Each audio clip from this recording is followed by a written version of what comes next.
2008 წლის აგვისტოს 20-ზე ვსაუბრობთ.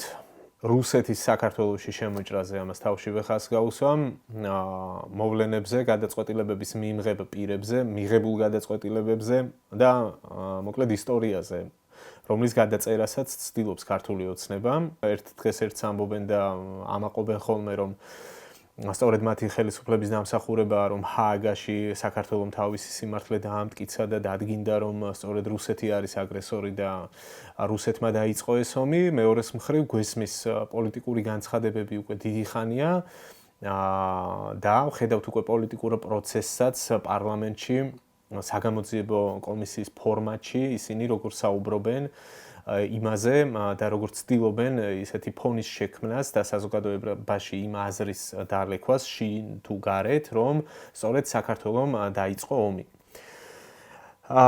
მიხვდებოდით ალბათ, რომ საგამოძიებო კომისია არის დღევანდელი ჩემი თემა. მე მინდა რომ მოუყარო რაღაცნაირად თავი აი ამ ერთ ვიდეოში გასული 3 დღის განმავლობაში კომისიაზე გაკეთებულ განცხადებებს, ძირითად თემებს, ძირითად ფრაგმენტებს, რომელიც საშუალებას მოგცემთ, რომ უფრო ფართოდ დაინახოთ და შეაფასოთ სურათი.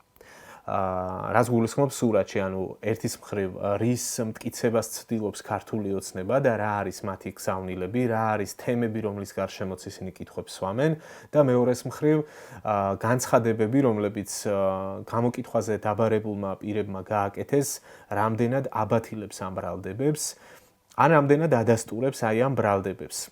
ვიდრე გადავალ კონკრეტულ თემებზე, აქვე გეტყვით კიდევ ერთ მიზეზს, რატომ არის ეს თემა ჩემთვის განსაკუთრებით მნიშვნელოვანი და საინტერესო და რატომ არის მნიშვნელოვანი და საინტერესო ჩემთვის ის და თუ გნებავთ ძვირფასი რატომ არის ჩემთვის ის, რომ აგვისტოს ომთან დაკავშირებით არსებობდეს ადეკვატური შეფასება და ხალხი ფიქრობდეს ქვეყნის შიგნით თუ ქვეყნის გარეთ პოზიციონირება, თუ გნებავთ შეფასებები იყოს ცალსახა.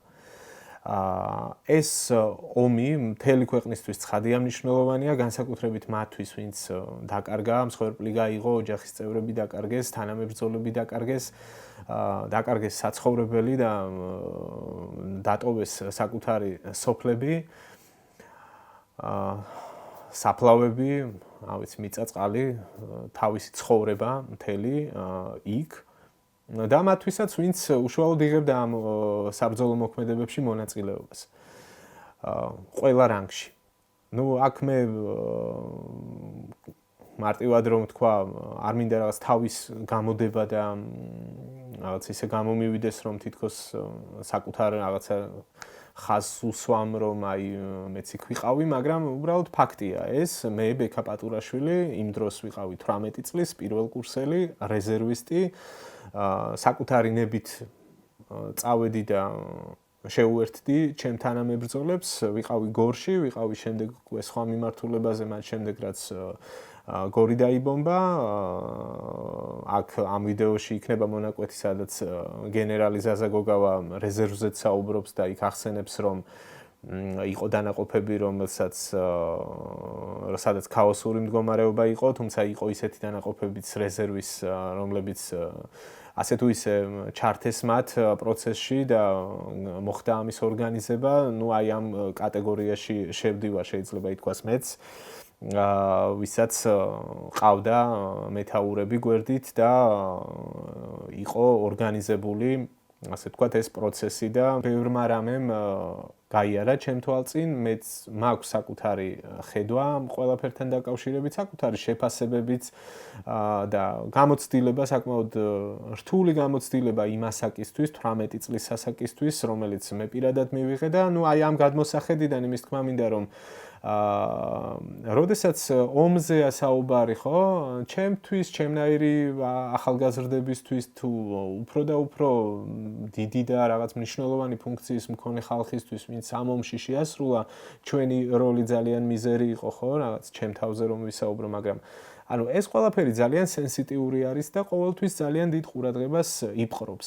მით უმეტეს, როდესაც რაღაცების ძალიან გაუფასურება ხდება და კონკრეტული პოლიტიკური ჯგუფების ინტერესების გამო სხვანაირად წარმოჩინება ხდება, თითქოს იქ ხალხი რაღაცა ტყუილად წავიდა, თითქოს ეს არაფერი არ იყო, ვიღაცები ტყუილად დაიხოცნენ, ვიღაცების უაზრო რაღაცა ბრძანებების თუ გადაწყვეტილებების გამო ცხადია ეს ყველაფერი იწვევს ემოციას და იწვევს ინტერესს. მათ შორის განსაკუთრებით არც ჩემთვის არ იყო სასიამოვნო ის სცენები, რომელიც ვიხილეთ პარლამენტში, როგორ ტუქსავდნენ გენერალ ხალხს, რომლებიც უდიდეს პასუხისმგებლობას ატარებდნენ თავის კისერზე იმ დროს და ატარებენ დღემდე, ხო? და არ ვიცი ხა, რბილად რომ ვთქვათ, ძალიან არასასიამოვნო სანახავი იყო ის ყველაფერი, რაც ვნახეთ მაგალითად მამუკა ყურაშვილთან დაკავშირებით, რაც ვნახეთ ზაზა გოგავასთან მიმართებაში და ზოგადად დამოკიდებულება, რასაც ვხედავ აი ამ პოლიტიკოსების მხრიდან, როგორი არის მათ შორის აი ასეთი მაღალი რანგის და დიდი დამსახურების მქონე ხალხის მიმართ. პოლიტიკური შეფასებების და რაღაცა პოზიციების მიუხედავად ეს ანუ ჩემთვის არ ჯდება ნორმაში, რომ გამოუცდელმა ადამიანმა, რომელსაც არ აქვს ნანახი, არანაირი პასუხისმგებლობა იმ დროისთვის არ ქონია და ესაუბრება ხალხს, ვინც თავის თავზე გადაიარა უამრავი რამ, რომლებიც გასცემდნენ ბრძანებებს, რომელზეც ხალხის სიცოცხლე იყო დამოკიდებული და რომელსაც აქვთ საკუთარი წვლილი შეტანილი იმაში, რომ რა და როგორ განვითარდა. არ ვიცი, მოკლედ რომ ვთქვათ, მგონი ძალიან გამიგრძელდა ეს ჩემი შეფასება, ჩემი ემოცია და ჩემი დამოკიდებულება. მე ეს ყველაფერი ძალიან არ მომწონს და თუ დეპუტატებს აქვთ იმის ამბიცია, რომ ვინმემ ტონი უნდა შეურჩიოს, ჩემი აზრი არის, რომ თუ ვინმეს ტონი უნდა შეურჩიო, სწორედ ისეთ ხალხს უნდა შეურჩიო საუბრის ტონი და შესაბამისი გარემო და რაღაცა ემოციური მდგომარეობა შეუქმნა თუ რეალური ინფორმაციის მიღება გინდა, როგორცაც ისინი იმსახურებენ იმ ტრამვის და თუ გნებავთ სიმძიმის გათვალისწინებით, რაც ამ ადამიანებს საკუთარ გამოცდილებაში გააჩნიათ. აქ დავასრულებ ამაზე ლაპარაკს. დაუბრუნდებით ემას, რას ცდილობდა ქართული ოცნება აი ამ გამოკითხების დროს. პირველი, ეს იყო იმის დემონსტრირება და კითხვებიც ისეთი მიმართულებით ისმებოდა, რომ თითქოს წარმოჩინდეს, რომ არ არსებობდა, ანუ უსაფუძვლოდ იყო მიღებული გადაწყვეტილება ცეცხლის გახსნის ბრძანებასთან დაკავშირებით, აი ამ თემას უტრიალებდნენ ისინი და ალბათ ასე გააგრძელებენ. როგორ გაიცა მოკლედ საცეცხლე წერტილების ჩაქრობის შესახებ ბრძანება. მეორე რის ირგვლივაც კითხვები ისმის და რაც არის ერთ-ერთი მათი წამყვანი ხაზი არის ის, რომ საზოგადოებაში შეიქმნას საბოლოოდ ესეთი წარმოდგენა, რომ ფუნქციები იყო ამ ომის დროს არეული ერთმანეთში და მათ ნაცვლად ვინც პროცესს უნდა მართავდეს, სამხედრო ხელმძღვანელობის ნაცვლად გადაწყვეტილებებს იღებდნენ პოლიტიკური პირები, ეს არის მეორე მიმართულება და მესამე მთავარი ხაზი არის ის, რომ როგორ ვერ უზრუნველყვეს იმდროინდელმა სამხედრო და პოლიტიკურმა მაღალჩინოსნებმა ის, რომ მშვიდობიანი მოსახლეობა ყოფილიყო დაცული და როგორ მოხდა ისე, რომ ამ ხალხმა არ გააფრთხილა და ვერ უზრუნველყო წინასწარ ევაკუაცია მშვიდობიანი მოსახლეობის კონფლიქტის ზონიდან. არაერთი მითი არსებობს 2008 წლის ომთან დაკავშირებით, მათ შორის ერთ-ერთი უკავშირდება იმას, რომ არათუ 2008 წლის ივნისში ან ივლისში, არამედ გაცილებით ადრე ქართული მხარე ემზადებოდა ომისთვის. აი ესეთი ნარატივია, რომლის ერთ-ერთ არგუმენტად სახელდება ხოლმე ის, რომ მაგალითად 2007 წლის ოქტომბერში საველე ჰოსპიტალი რატომ მოაწყეს საგურამოში თუ არ ემზადებოდნენ ომისთვის. მოდი მოვისმინოთ პასუხი აი ამ კითხვაზე და დასაბუთება როგორ ხსნის გადაწყვეტილებას გენერალი ზაზა გოგავა. მე მიჩნდება კითხვა, რომ რაში ჭირდება გენერალ გოგავას პოლკოვნიკ ქოიავას დაავალოს საველე ჰოსპიტალის მოწყობა 2007 წლის შემოდგომაზე.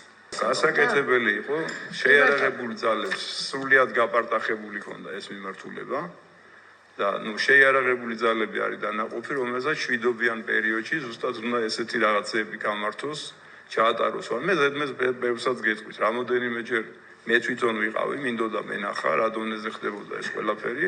ეს არის ის, რომ ჩვენ გვქნით დანაყოფს, რომელიც მიწასთანაა გასწორებული. ასე შევქმნით ჩვენ დანაყოფები, ასე თქვა, საინჟინრო დანაყოფები და ბევრი რაც არ იყო თავდაცვაში, რა შეიარაღებულ ძალებში და მე უბრალოდ სირცხვილია ჩემი მხრიდან ამაზე ლაპარაკი, იმ ნაკლოვანებებზე ლაპარაკი, როცა ადამიანები აკეთებენ იმას, რომ აი მაგალითად რატო იყიდა გენერალმა გოგავამ კავშირგაბმულობის სისტემები. ომი რო დაიწყება, მეორე დღეს უნდა შეუკვეთოთ. ომი რო დაიწყება, მეორე დღეს უნდა შეუკვეთოთ საველე ჰოსპიტალი ვარჯიში, არ უნდა ჩავატაროთ. აბსოლუტურად გასაგები და ლოგიკური პასუხი გასცა ამ შემთხვევაში. რატომ თუ შენ არ ხარ განწყობილი რაღაც შეთქმულების თეორიისკენ არ ხარ მიმართული, რომ აი ვინმე სადღაც შეჭრას აპირებს, რატომ არის გასაკვირი ეს ამბავი ვერ ხვდები? პირიქით მე რომ მკითხავ, თუ ამაზე არ ზრუნავენ და არ გეგმავენ მსგავს რამეს, ის იქნებოდა კითხვის დასასმელი და არა ის თუ რატო გააკეთეთ.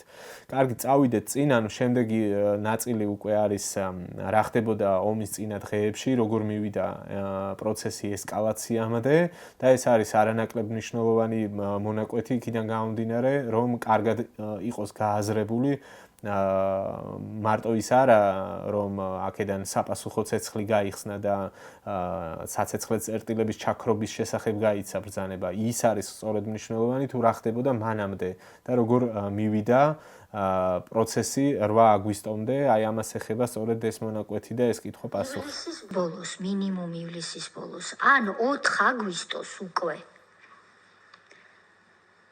ღიად ამბობენ, რომ საფრთხეში ვართ, ოღონდ ამას ამბობენ პოლიტიკური თანამდებობის პირები. ყველაზე ადრე 4 აგვისტოს. თქვენ ამ დროს გაქვთ თუ არა საფრთხის იმავე ხარისხის განცდა, რაც მათ.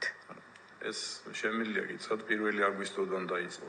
1 აგვისტოდან. ეს არის ავნევინულის მიმართულება.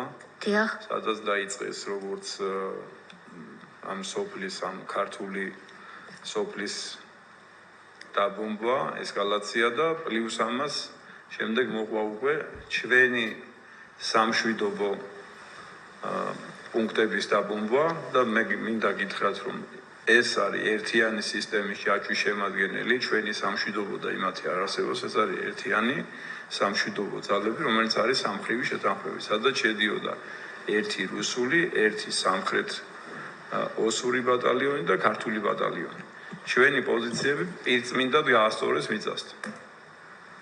რასაც მოყვა უკვე 6-ში ჩვენი ორი ჯარისკაცის დაღუპვა ერთ-ერთ ბოსზე. რომელიც 6-ში იყო ეს ორი ჯარისკაცის დაღუპვა? ეს 6-ში იყო. 6-ში. პირველიდან დაიწყო სამშვიდობოების, იმ სამშვიდობოების, რომლების შემადგენლობაზეც ყველაზე პასუხისგებლობა ჰქონდა რუსეთის ფედერაციის წარმომადგენლებს. კი ბატონო. თითქმის თანაზომადი სახის პროვოკაცია მანამდეც რამოდენიმეჯერ განხორციელდა და ჩვენ მოვახერხეთ ამ პროვოკაციის თავიდან აცილება. რომელ წელს? ეს 7-შიც იყო და 6-შიც. აი, მამუკა რო იქნება ურაშვილი გითხეთ და მამუკა 2006-ში. 6-ში და 7-შიც. ან თითქმის თანაზომადი. და ყოველთვის ვცდილობდით, რომ აი კონფლიქტის ხაზის ირგვლივ ხო, საერთაშორისო ორგანიზაციები, რომლებიც იყო, ყველა ჩემს საწინააღმდეგოდ ყველა აყენებს ამ ასე ვთქვათ, მოთხოვნას, რომ რატო არ იყო ეს ყველაფერი ფორტიფიკაციულად გამართული და ეს ყველა. ერთი ბარის ნიშაბის პირიც კი სადმე ამოგვეთხა რა, საერთაშორისო ორგანიზაციები ამაზე, აი მთელ აღნიშნებოდნენ, რომ თავდაცვის სამინისტრო რაღაც მოქმედებაში მოვიდა იქ. ამიტომ ყველანაირად იმისთვის, რომ აქედან მხრიდან სამხედრო ესკალაციის არანაირი საფრთხე და ნიშნები არ ყოფილიყო, ამისთვის ყველაფერს აკეთებდა შეიარაღებული ძალები. ქრონოლოგიურად რომ მოგვიყვეთ, რა ხდება 1 აგვისტოს, რა ხდება 2 აგვისტოს, რა ხდება 3 აგვისტოს და ასე შემდეგ, როგორ მივდივართ 8 აგვისტოს დილამდე. ეს რა ხდება, იმას კი არ გეკითხებით ტელევიზიით რა ნახეთ, ან ვინმემ რა გითხრათ. თქვენ რას ხედავთ? რა ხდება? რო გვიამბოთ, აი ეს 8 დღიანი პერიოდი თუ შეიძლება.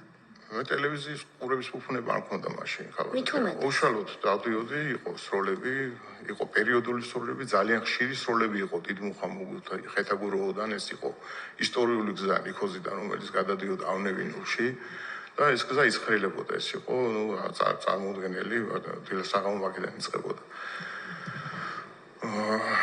იყო პატარა ლიახვის ხეობაში, ეს უკვე 2 აგვისტოარი ოსფრისიდან ფრისებზე სროლები დაიწყო, ჰქონდათ დომინირებული სიმაღლეები 2004 წლის ცეცხლის შეწყვეტის ხელშეკრულების შედეგად ძალიან ბევრი საგუშაგო დაემატა, რომელიც ზევიდან ქართულ სოფლებს აჯდა უკვე. ჩავედი ეგ ვითარება დამხდა და ვცდილობდი უშუალო კომუნიკაციას, ძალიან ხშირი კომუნიკაცია მქონდა და შეძლების დაგვარად მე არ მინდა რაღაცით თავი გამოვიდო გენერალ პოლახმეტოვთან შეთანხმებით ამ ცეცხლის შეწყვეტას ვახცევით. 4 რიცხვში გაგზელდა გააფთრებული შეტევა. ნიქოში სახლები იწვის უკვე, სახურავები, კატასტროფული მდგომარეობა მიჭირს უკვე გაჩერება ამ ყველაფრის. აქედან გამომდინარე ქართულმა მხარემ რომ დაამტკიცოს თავისი სიმართლე. იღებს გადაწყვეტილებას და საქართველოში თბილისში აკრედიტებულ საელჩოებს თხოვს ელჩებს რომ გაემართონ კონფლიქტის ზონის მიმართულებით. ეს არის 5 აგვისტო. ავიყვანეთ ნიქოში, ვანახეთ ეს თავმწვარი სახურავები, რომელიც უკვე სრულკალიბრიანი, უკვე კალიბრი იზრდებოდა როგორც ჩანს და გადამწვარი იყო სახლები, კატასტროფულ მდგომარეობაში იყო მოსახლეობა. არის მაგის ეს 5 აგვისტოა, ხომ? ხო, სწორად მოყვებით თხრობაში. 5 აგვისტოს ხდება ეს დიახ, შემდეგ მერე გადავდივართ ავნევინულში, ანალოგიური ვითარება ხდება. იქ არის 2 ქართული სოფელი ძალიან სიღრმეში შესული და ესაზღვრება აქედან დიდმუხა მოგვითი, ტილიანა, უბიათი, სხლები და განსაკუთრებული ცეცხლის ქვეშ იყო ხეთაგუროოს მხრიდან. ხეთაგუროოსთან ახლა ისინი არ გააკარებდნენ იმათ, რომ იქ უშუალოდ პოზიცია ენახათ. უკანონო საგუშაგო ჰქონდათ იქ. ესე იგი ელჩები მიდიან და შემდეგ რა ხდება? 5 აგვისტოა 2008 წლის. სროლები გრძელდება. არის საცეცხლო წერტილები, საიდანაც სროლები გრძელდება. როგორც მოგახსენეთ, ექვსში 2 ჯარისკაცის დაღუპვა. ვითარება, დეტალები, დრო, ადგილი, ინფორმაციები. დაძაბული ვითარება სროლების შედეგად, მათ შორის სრულკალიბრიანი ჭურვების აფეთქების შედეგად, ადგილზე დაიღუპა ერთი, მეორე სისხლიდან დაიცალა დროზე. ადგილზე სად? საგუშაგოზე, ავნევში.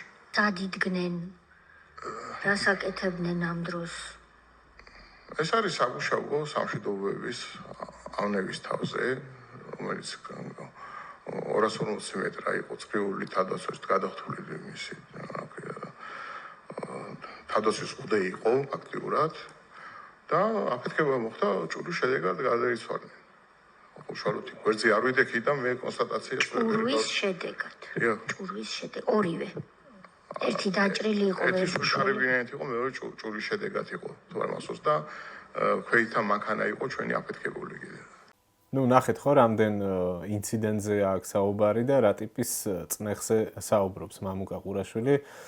აქ მე ძალიან ყური მომჭრა და აი როცა ტონზე საუბრობ, ზუსტად აი ამას გულისხმობ და შესაძლოა თქვენც მოხვდათ ალბათ ყურში, ხო? ანუ ყურაშვილს როდესაც კითხვას უსვამს თეატრულკიანი ესეთ რამეს ამბობს, რომ არა ის რაც ტელევიზორში ნახე, არამედ ის რაც ხდებოდა და ნუ რა ტელევიზორში ნახე, ხო? ანუ საუბრობთ ადამიანზე, რომელიც დღე-დაღამე ამ დროს არის ცხინვალში და იქ ყველა იარაღის გასროლაზე პასუხისმგებლობა აქვს, რომ რამენაირად პროცესი ჩააცხროს და არ მივიდეს საქმე ესკალაციამდე და რა ვიცი, ამ დროს ანუ კითხვის ავტორს მიაჩნია, რომ იქ ხალხი ტელევიზორს უყურებს და იქ რადიოს უსმენს და რა ვიცი, ასე შემდეგ. თამაშობს, არ ვიცი, რომ სხვა განცდა მე არ მრჩება. ნუ ეს ჩემი რეაქცია არის, ხო, ესეთი და ნუ ესეთი ჩანართები კიდევ იქნება. აი ამის შემდეგ უკვე კომისიის შემადგენლობა ცდილობს დასვას იმგვარი კითხვები და მიიღოს პასუხები, რომელიც განსაზღვრავს თუ რამდენად რეალურად ჰქონდათ ფუნქცია ხელში აღებული სამხედრო ხელმძღვანელობას და ხომ არ იღებდნენ მათ ნაცვლად გადაწყვეტილებებს პოლიტიკური თანამდებობის პირები. აი ამ თემას ეხება მათ შორის კითხვები, რომელიც ისმის აქ ზაზა გოგავასთან 7 აგვისტოს თათბირთან დაკავშირებით. მას შემდეგ რაც ახსენეს აქ უკვე არის 2 დაღუპული ჯარისკაცი, მსხვერპლია და რა ხდება აი ამის შემდეგ? იმართება თათბირი თბილისში თავდაცვის სამინისტროში, აი ამ თათბირს ეხება სწორედ ეს კითხვა-პასუხი. რომ გვიამბოთ, ვინ ესწრება, რა საუბარი გაიმართა და თუ მიიღეთ იქ რაიმე გადაწყვეტილება. არანაირი გადაწყვეტილება იქ. ვინ ესწრება ამ შეხვედრას? ნუ შტაბის წარმომადგენლები რა. იქ რაიმე დავალებები რომ თუ არის ადამიანი ძახისო იქ რაიმე დავალებები გაიცა მინისტრის მხრიდან ან რაღაცა მოვიდა პოლიტიკური ხო მესმის რომ პოლიტიკური ხელმძღვანელობა თავდაც სამინისტრო და შერეღებული ძალები. ეგეთი რამე არ ყოფილა.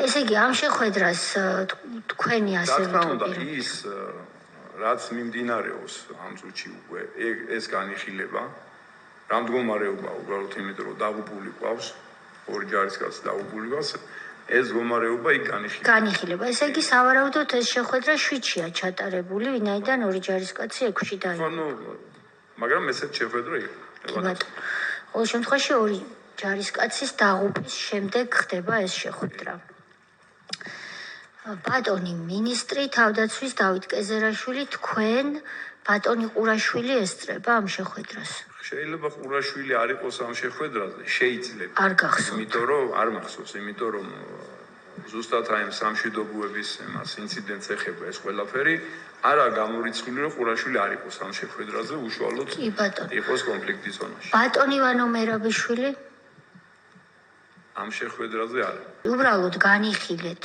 შექმნილი ვითარება და გადაწყვეტილებები არ მიგიღიათ. ვისი მოსმენა იყო, როგორც თქვენ ბრძანეთ? ამ კონკრეტული ძირითადად ამ კონკრეტული ფაქტის ირგვლივ და ნებისმიერი პირი, ვისაც სურდა ამბობდა, რასაც ფიქრობდა. რა თქმა უნდა. გასაგებია. და როგორ შეფასდა ვითარება, რომ ეს არის უკვე ძალიან დიდი საფრთხის შემცველი თუ როგორ დაიშალეთ, ასე ვთქვათ? ვითარების შეფასება ის არის რომ ესკალაცია ფაქტია ეს თქვით რომ ესკალაცია რაღაცნაირად ამას უნდა ასე ვთქვათ მოთმინებით უპასუხოთ ვუპასუხოთო მოთმინებით ანუ პასუხი უნდა იყოს მოთმინება იქ რაიმე ტიპის მოქმედებაზე გადასვლაზე საუბარი არ ყოფილა აი ამის შემდეგ უკვე დგება საკვანძო მომენტი, ესე იგი 7 აგვისტოს თათბირი დასრულდა და უკვე 7 აგვისტოს მიწურულს თითქმის ღამის 12 საათზე, როგორც ზაზა გოგავა, გენერალი ზაზა გოგავა ამბობს, 12-ს რომ 15 წუთი აკლდა, შემოდის ზარი მთავარსარდლისგან, მიხეილ სააკაშვილისგან. 12-ს რომ აკლია წუთები გირეკავთ უმაღლესი მთავარსარდალი თქვენ და რას გეუბნებათ? რომ მიიღეთ ზომები, ჩაახშოთ საცეცხლე წერტილები, საიდანაც მოდის ცეცხლი ქართულ დასახლებაზე და სამშვიდობო ძალების წერტილებზე. ეს უკვე არ არის მარტო მიმართულება ნული დავნევი, ეს არის არაბუკი ქვემოთ არის ვანათი, ბელოთი და შესასვლელი როა იმიდან რა ქვია ერედვიდან მაგის მარცხენა მხარეა ზემოთ სადაც ჩვენ გვაქვს სამშვიდობო რა ქვია პოსტი ქართული სამშვიდობო პოსტი ქვემოთ ერედვის გასასვლელში ვანათის შესასვლელთან ჰქონდათ რუსებს ზემოთ ჩვენ გვქონდა ეგ უკვე ანუ გააფართოვეს ასე თქვათ არეალი ამ იმერების და როდესაც თქვენ უზნაძის ქუჩაზე სამინისტროში შეხვდით იქ ამ დროს ეს არეალი გაფართოებული ჯერ არ არის არაბუკი არის გაფართოებული ესე იგი თქვენ შეიკრიბეთ პროფესიონალები და სამხრეებიანმა გამოცდილების მქონე პირებმა გადაწყვიტეთ რომ გაქვთ რა ის ინფორმაციები რაც გაქვთ მაინც იმ მომენტში ჯობს მოთმინებით ყოფნა იმ ეტაპზე. თუმცა საღამოს გირეკავთ უმაღლეს მთავარსარდალი და გეუბნებათ რომ ჩაახშეთ მოწინააღმდეგის ცეცხლი. საცეცხლე წერტილი. რითი უნდა ჩაახშოთ, ცეცხლით თუ არა ცეცხლით? სწორად მივხვდი. ანუ მოგცად ბრძანება, სხვა არაფერი ქვია, რომ გახსენით ცეცხლი. ეს არის 23 და 45. 15 წუთი აკლია. 12 საათს 7 აგვისტოა. მიმართულება თუ გითხრათ, რა მიმართულებით გახსენით ცეცხლი? მიმართულება უკვე ეს ჩვენი გადასაწყვეტია. თქვენი გადასაწყვეტია. აღმოვაჩინოთ საცეცხლი ადგილები და კი, ბატონო. უპასუხოთ იქ. თქვენ უკვე დაკავდით საქმით, აღმოაჩინეთ საცეცხლი ადგილები და თქვენ გაეცით ბრძანება, რომ ჩავახშოთ ცეცხლი. აი აქ და შემდეგ პროცესში კიდე შეგვხვდება ესეთი ტიპის განცხადებები და ესეთი ტიპის გზავნილები კომისიის წევრების მხრიდან, რომ თითქოს ყველაფერი რიგზე იყო, ეს ხალხი შეთანხმდა, რომ ნუ კარგი ამ ეტაპზე რაღაც სიმშვიდით უნდა უპასუხოთ და როგორ მოხდა ისე, რომ რამდენიმე საათში მიხეილ სააკაშვილმა დარეკა და უბრძანა, რომ ცეცხლი გახსენეთ. ანუ თითქოს ხო ყველაფერი მშვიდად იყო და პროცესი კონტროლდებოდა. ანუ აქ უკვე ცდილობენ დაკარგონ ის ამბავი, რომ ამ რამდენიმე საათში კიდევ უფრო დამძიმდა სიტუაცია, კიდევ უფრო ინტენსიური გახდა ცეცხლი და კაცმა არ იცის კიდევ რა ხდებოდა, ვინ სად იყო მომდგარი და ვირას აპირებდა, როგორ გადაადგილდებოდა რუსეთის შეიარაღებული კოლონები, ხო? აი ამაზე აქ საუბარი. შემდეგი უკვე არის 8 აგვისტო და რა ხდება 8 აგვისტოს აი ამის გარჩევა მიდის ამ ნაწილში. თქვენ მიხეილ სააკაშვილთან გაქვთ 7-ში ღამით მუდმივი კონტაქტი? ეს არ გვიკვირს. თუ დავარქმევთ მაგას მუდმივ კონტაქტს, კი ბატონო. ბატონო, მუდმივ კონტაქტში რას გულისხმობთ, ეგ არის. ყოველ 10 წუთში არა შეიძლება. ღამეში 12 საათია და 5-6 ჯერ მაინც ხო დაელაპარაკეთ, არ ვიცი, რამდენჯერ დაელაპარაკეთ? რა ვიცი, ბევრჯერ ალბათ. ხო, მრავალჯერ, იმიტომ რომ ნუ ბუნებრივია, სხვანაირად ვერც და წარმოგვიდგება. არა მარტო მასთან, იმიტომ რომ ამ დროს უკვე საჭიროა, რომ კიდევ ვისთან? რა თქმა უნდა, თავდაცვის მინისტრთან. მინისტრთან. შინაგან საქმეთა მინისტრთან? შინაგან საქმეთა მინისტრთანაც. კი ბატონო. მათი ხომ არ იყო ამ სამ პირს შორის რაღაცა მაინც სამოქალაქო პირები იყვნენ სამივე თქვენგან განსხვავებით და რაღაცა განსხვავებული მიდგომები, ინსტრუქციები, ბრძანებები? არა, ერთ ჭკუაზე იყო სამივე. ხო, ნუ თუ რას გულისხმობთ, მითხარით და პირდაპირ გეტყვით. ერთ ჭკუაზე ყოფნა რას ნიშნავს? ერთ ჭკუაზე ყოფნა ნიშნავს, როდესაც უმაღლეს მთავარსარდალი გეუბნებათ, რომ ჩაახშეს საცეცხლე წერტილები, როგორც თქვენ ბრძანეთ, ხომ არ ჰქონდა ამ დროს შინაგან საქმეთა მინისტრს ან თავდაცვის მინისტრს განსხვავებული მოსაზრება. მაგალითად, ის რაც თქვენ თქვით, რომ უზნაძის ქუჩაზე როცა შეიკრიბეთ, მაშინ ყველანი შეთანხმდით, სადაც იყო თავდაცვის მინისტრი, რომ უპასუხოთ მოთმინებით. ამას გულისხმობ სხვადასხვა ჭკუაზე ყოფნას. ხომ არ იყო ასეთში 7-ში ღამე? არა, ასთა სხვადასხვაობა. ასთა სხვადასხვაობა არ იყო ამ სამ პირს შორის. კიდევ ვინმე მაღალი თანამდებობის პირს ხო არ ქონდა თქვენთან ღამით კონტაქტი ამ სამი პირის გარდა? არა. სხვა გამორიცხული. არავის, კარგი. შესაბამისად თქვენ ახსენებდით, რომ რაღაც შეძელით, რაღაც ვერ შეძელით და გათენდა 8 აგვისტო. 8 აგვისტოს უკვე არის ფიზიკური თათბირები და შეხვედრები გორში. ამას ამბობთ? არა. 8 აგვისტოს უკვე ჩვენ ოპერაციის გადაგეგმას ვაკეთებთ. დიახ. უკვე საველე შტაბი გვაქვს. სად? ამასაც დახურულმაზე გეტყვით, რა ვიცი, თუ არ იქნება უპრიანი მე მგონი. თორე გვაქვს. ქალაქი თუ სოფელი იყო? სოფელი ახლა გორთან ახლოს ვარა უნდა იყოს, სოფელი. სოფელი. საველე შტაბი ახლოს მიწეული. გასაგებია. გაქვთ თქვენი შტაბი და იქვე სადღაც აქვს ეს საველე შტაბი ნაბადიეთ, არის პრაქტიკულად მობილური შტაბია, რომელსაც 5 წლის განმავლობაში ჩვენ ვარწდები, თუ კარგად მახსოვს, ორჯერ შევუცვალეთ ადგილი. კი ბატონო. დღესაც არსებობს ეს შტაბი? ეს შტაბი დღეს არის. არა, აბა რა არის დახურული იმაში, ამდენი წლის წინ სად იყო საველე შტაბი? არ ვიცი, ხვალ და ზეგ რა დაჭირდება შეიარაღებულ ძალებს და ისი გამოყენება დაჭირდება, ამიტომ თქვენ უკეთხედავთ რა ჯობს ჯარისთვის. ალბათ ხვდებით, რომ ტაქტიკურად ხელსაყრელი ადგილებია, რაზეც ვლაპარაკობთ და კი ბატონო, სოფლად არის. ანუ მიდგომას ხვდებით, ხო? რაზე ვლაპარაკობ, რომ ანუ მნიშვნელობას ვერ ხვდებიან რაღაცების ეს ხალხი, რომ რატომ არ არის საჭირო რომ იყოს გამხელი რაღაც სტრატეგიული მნიშვნელობის ადგილი, რომელიც შეიძლება ღმერთმა დაგვიფაროს და ხვალაც იქნას საჭირო, არ ვიცი, ეს ეპიზოდები საოცრება არის, მოკლედ, რასაც ხედავთ. ნუ გასაგებია ხო, აქაც არის ის, რომ აბა აზრთა სხვადასხვაობა ხომ არ იყო, აბა როგორ იყო, ვირას ამბობდა, ვირას ფიქრობდა, რომ ნუ ისე ვის ხაზი, რომ აბა თქვათ პოლიტიკური თანამდებობის პირები, მინისტრები და ასე შემდეგ, რამდენად ახდენდნენ გავლენას სამხედრო პირების გადაწყვეტილებებზე. აი აქ უკვე შემდეგ მივდივართ მიხეილ სააკაშვილთან შეხვედრაზე, როდესაც გენერალი ზაზა გოგავა ხვდება მას გორში და აქაც აი დაახლოებით ეგ მაგ თემის გაგრძელებაა რა, რომ აბა მიშა როგორ იქცევა, იქ რაღაცა აგრესიულია თუ არა, რატონში ლაპარაკობს და ასე შემდეგ. და ანუ აი აქ უკვე გენერალი, ნუ მკაფიოდ ეუბნება იმას, რომ ნუ ჩემთან ესე არ საუბრობდა და ჩემთან ესე არ საუბრობენ. ჩამოსულია სააკაშვილი გორში. ვინ ესწრებოდა ამ თათბირს? ჩემებიდან მე და დათო კეძერაშვილი ვიყავით, ანუ სამხედროს ვარ ყოფილა იქ და რაღაც დაახლოებით სულ შემიძლია ვთქვა 9 საათიანი შეხვედრა ვქონდა. ჩემი დროიდან გამომდინარე, იმიტომ რომ ამ დროს ყველაზე მეტი რაც არის საშური, რომ ესეთ ადამიანს დრო არ უნდა წაართო. დრო არ უნდა წაართო ლაპარაკში. იყო ივანე მერაბიშვილი, იყო რამოდენიმე მისი დანაყოფის მეთაური შეიძლება ყოფილიყო, რამოდენიმე გვარებს ვერ გავიხსენებ. ბატონი შალვა ხო არ იყო ჯანიშვილი? შალვაც იყო? შალვა ამ შემხვედრაზე? კი, იყო შალვა. იყო შალვაც? იყო.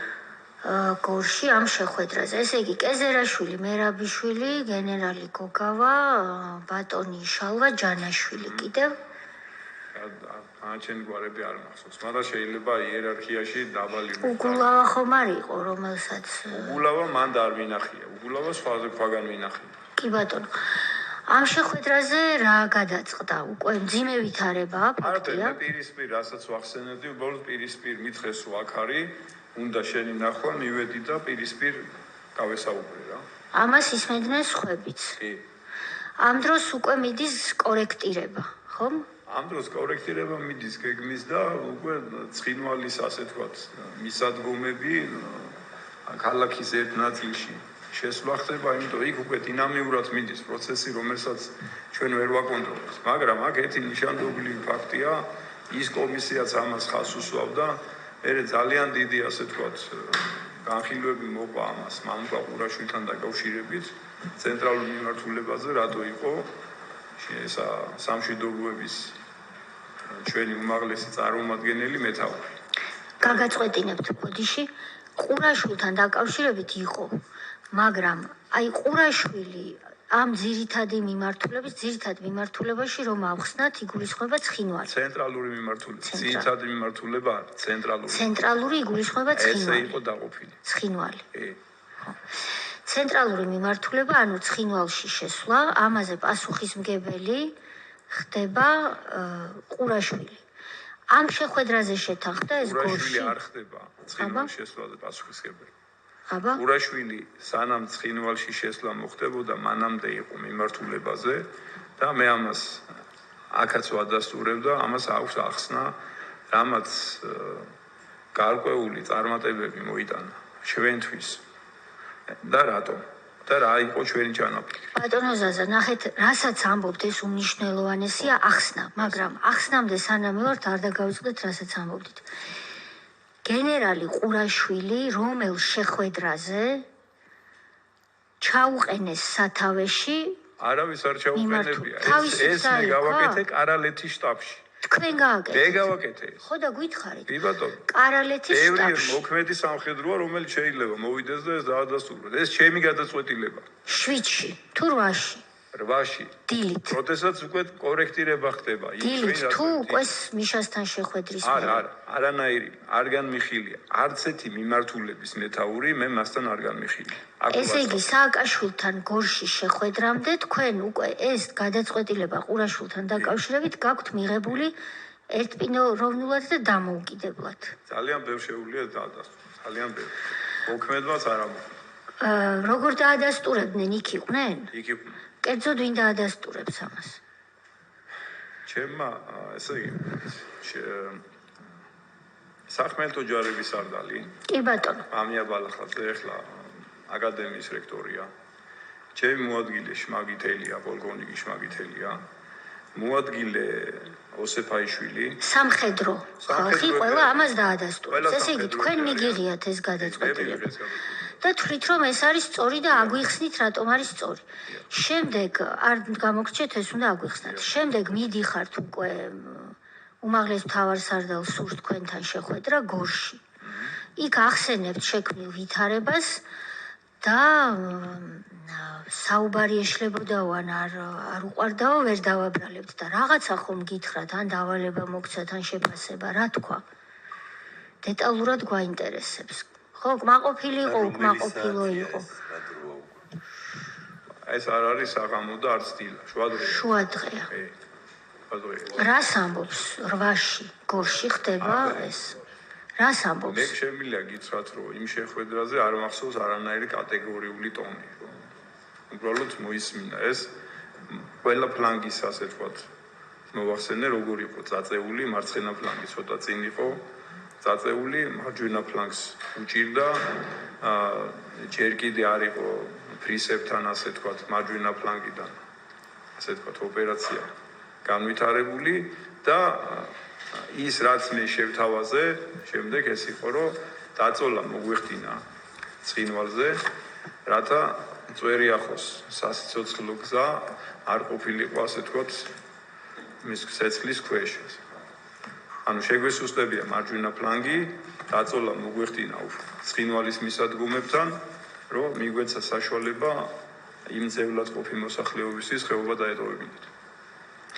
მას არ ქონდა რაიმეს ემოციური ადამიანი არ ვიღად რომ თქვათ და მე არ ვიცი, ბევრი ადამიანი აღნიშნავს ამას და მე არ შემიძლია ხა რაღაცა უარზე შევდგე რომ ის ემოციური ადამიანი არ იყო, მაგრამ ზაზა გოგავას ის ესე არ ელაპარაკებოდა. მე შემიძლია ეს კიდევ კარგი თუ იყო ადამიანი, ვისაც ეს ასე არ ელაპარაკებოდა, ძალიან კარგი.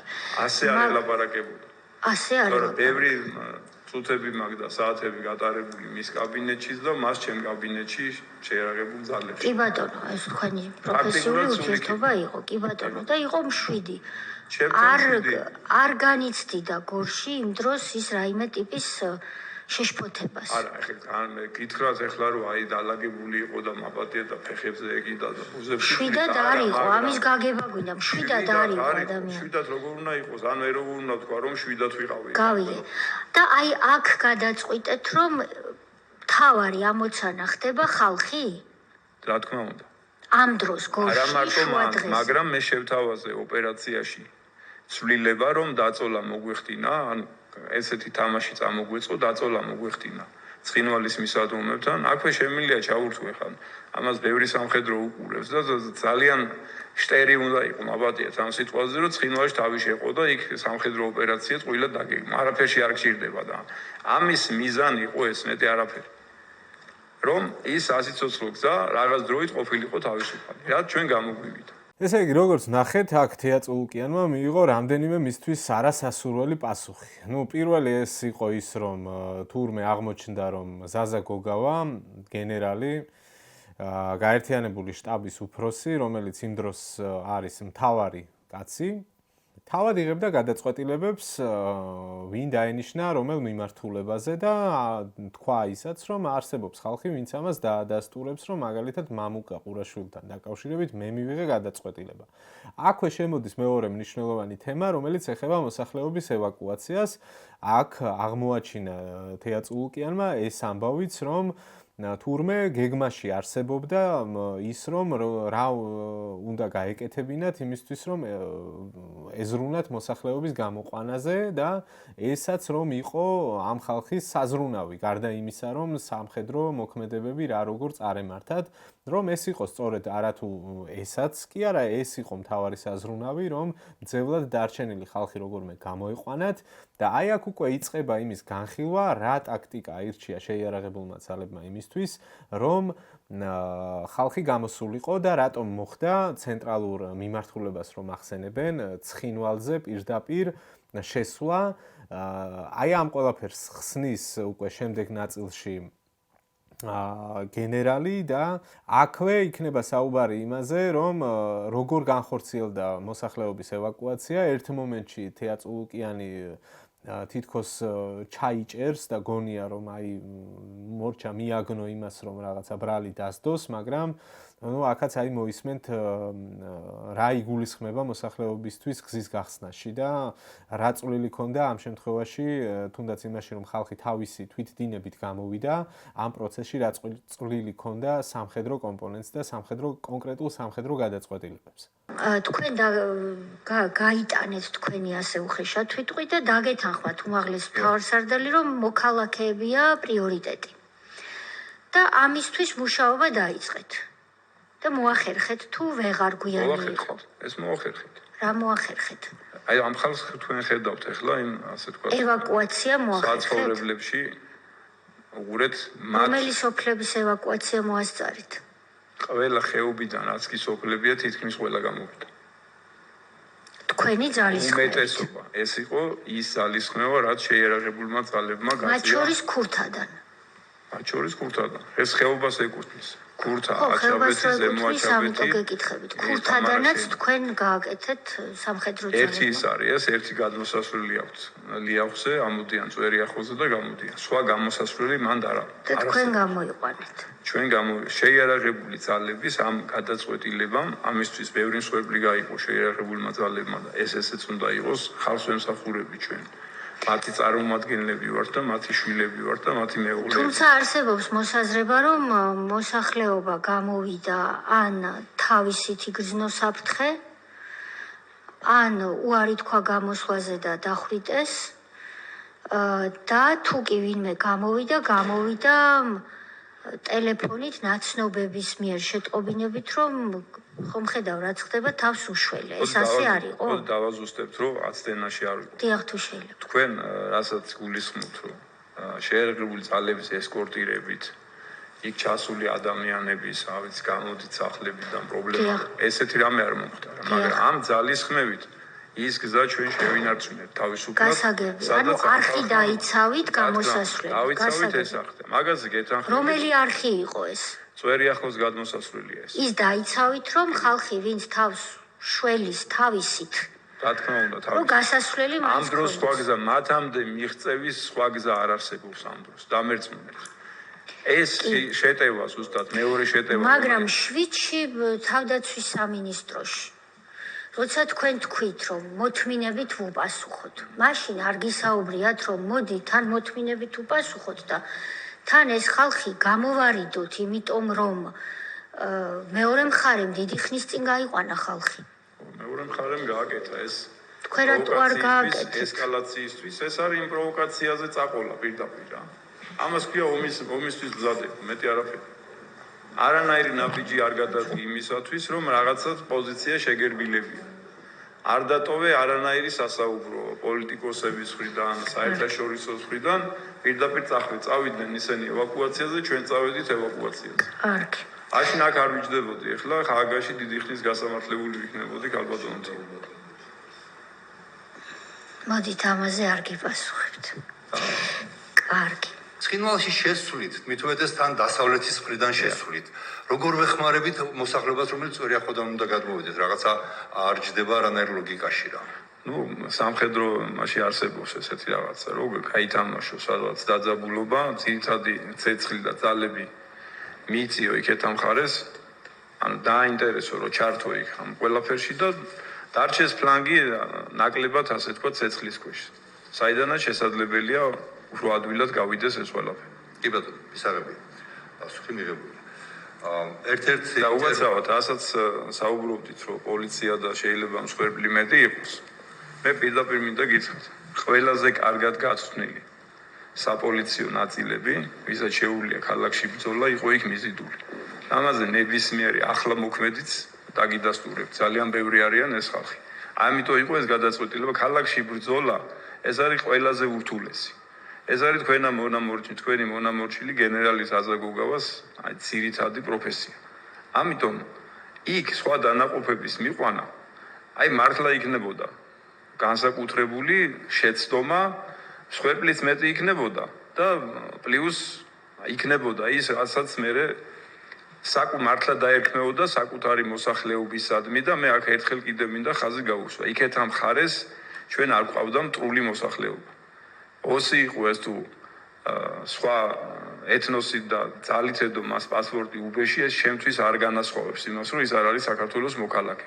თუმცა სეპარატისტზე ჩემი დამოკიდებულება მაქვს, სეპარატისტს არ აქვს ეროვნება.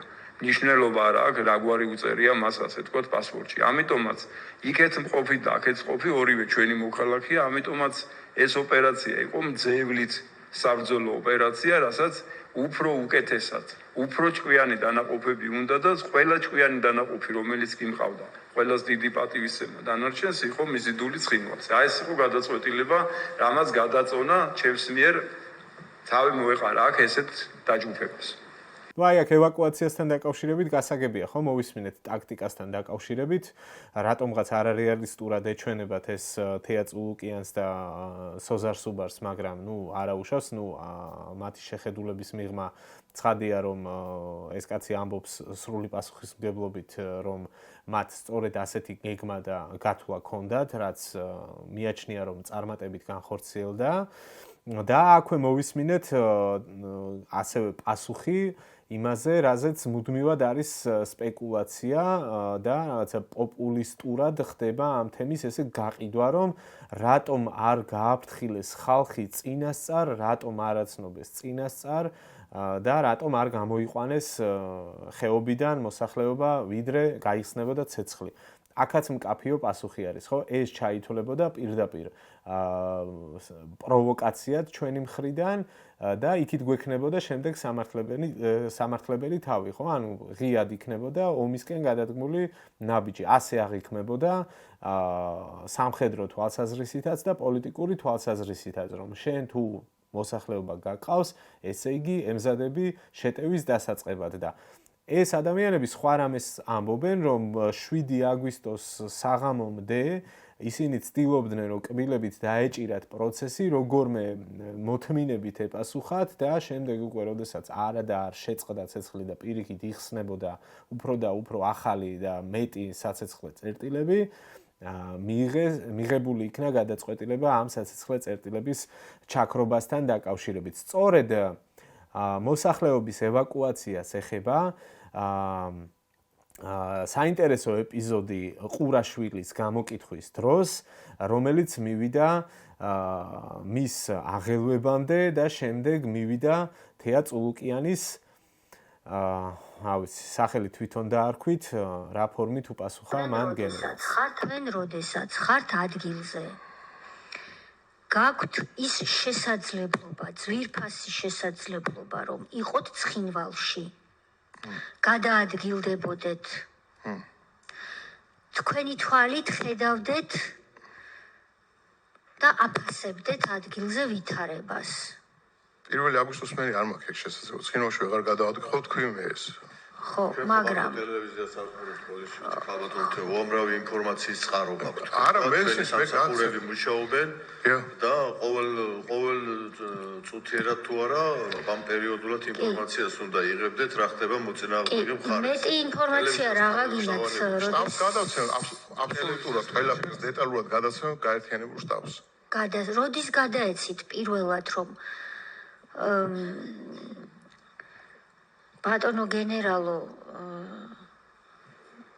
მოქალაქეები გვეყოლება მგონი გადასარჩენი არ არის აქ ცუდად არ არის აქ კარგად საქმე რომელი დღე იყო ეს რომ გადაეცით რასვია გადასარჩენი ხავდო ბოლო წამოვდეთ ცდილობდით რომ აგვეცილებინა ყოფილი რასვია არა ნახეთ რას გეკითხებით რა გინდათ ბოლო რა გეკითხებით რა მინდა ბოლო ვერ გავიგე ესე ბოლო რა გინდა ევაკუაციას იწყებს ვინც მის მინერ წუთი ცოტა იმას ქენდა ევაკუაციას ვინც არავინ არ ზის საქართველოს გასაგებია თუ შენ იწყებ რაღაც ოპერაციას ბატონო ალეკო მაშინ შენ აფრთხილებ შენ გამოყავს ეს გეკითხებათ თქვენ ამაზე ხართ პასუხისმგებელი სწორედ იმიტომ გაქვთ ეს სამშვიდობო მიცია რომ იქ მოსახლეობა დაიცვათ ამიტომ თქვენ როცა გააკეთეთ მოხსენება თუ პატაკი და მიმართეთ რომ ასეთი მდგომარეობა მოწინააღმდეგე მხარე გაყავს ხალხი ანუ საგანგაშო ვითარებაა ორი ჯარისკაცი მოგვიყვეს ხო შენ თქვენ ითხოვთ და ვადებული ციყავით რომ სასტრაფოდ მიიღოთ ზომები ანუ იქიდან მაშინ უნდა გითხრათ ხო არავითარი პასუხი არ მქონია და მითხრეს რომ ეგ არ არის ჩემი საქმე. იმიტომ რომ ვიცი რომ თქვენ გარკვეული წინააღმდეგობები და კონფლიქტები ამაზე თან გქონდათ, რაც მოგვიანებით ვერ გეტყვი. ბატონო მამუკა, მოდით ერთი წუთი სანამ პასუხს გავცემთ, შევთანხმდეთ მუშაობის წესებზე. ესე იგი, მე არ მგონია, რომ თქვენ იმ ტონით უნდა საუბრობდეთ, რა ტონითაც საუბრობთ. და მოდით ყველა მოვიქცეთ იმ სამხრეების შესაბამისად, რითაც მოგზანდით. გისმენთ, ამოვიქცე ესეთი. ეხლა გუშინ განსაკუთრებით ვერავინ ვერ იტყვის, რომ ან რაიმე ტიპის შეურაცხყოფა მიაყენეს ვინმეს. ერთი ნუ მაწყვეტინებთ. რაიმე ტიპის შეურაცხყოფა მივაყენეთ აქ ვინმეს, რომ აქ არ არის და მადლობა ამისთვის საქართველოს პარლამენტს და მის ადმინისტრაციას ნორმალური პირობები შექმნილი, რომ ჩვენ ვიმუშაოთ და ვისაუბროთ კომფორტულ პირობებში. ამას ვერავინ ვერ იტყვის. გუშინ აი სალაპარაკო ენაზე ვიტყვი. მე ძალიან ბევრი რაღაც როგორც კომისიის თავმჯდომარემ გავატარე. ტონი გავატარე. ტოების ძახილი გავატარე. ბევრი რაღაც გავატარე. ამიტომ მოდით ეხლა დავჭკვიანდეთ ყველა ერთად და კიდევ ერთხელ არ დავინახო, რომ თქვენ ტონს აუწიოთ. თუ მობძანდით მუნდირით, პატივი ეცით მუნდირს პირველ რიგში. გასაგებია? გისმენთ, კი. რა გინდათ ვერ გავიგე. რა მინდა და ეხლა დაგისვამთ კითხვას და უპასუხეთ და გისვამენა კითხვებს. და აქ არც ერთი ის არ გეგონოთ ისა რბილად ვიტყვი და ბოდიშ ვუხდი აქ წევრებს. თქვენზე ნაკლები მამაკაცი ვინმე რა. წერტილი.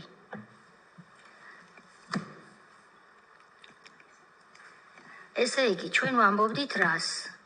რომ როდესაც თქვენ სიტყვებს ვიმეორებ და მე ხლა არ მინდა და თუ გნებავთ ამოვწევ და ჩანაწერს გაჩვენებ, სადაც თქვენ ამბობთ დამიბაროს ქართულმა ოცნებამ და ვისაუბრებ ხარვეზებზე. აი დაგიბარეთ და ისაუბრე ხარვეზებზე. დაგაინტერესებთ და ტონს დაუწიე და ეხლა მე აუწევ ტონს. გისმენთ. და დაუბრუნდეთ თქვენობით ლაპარაკს და მშვიდ საუბარს.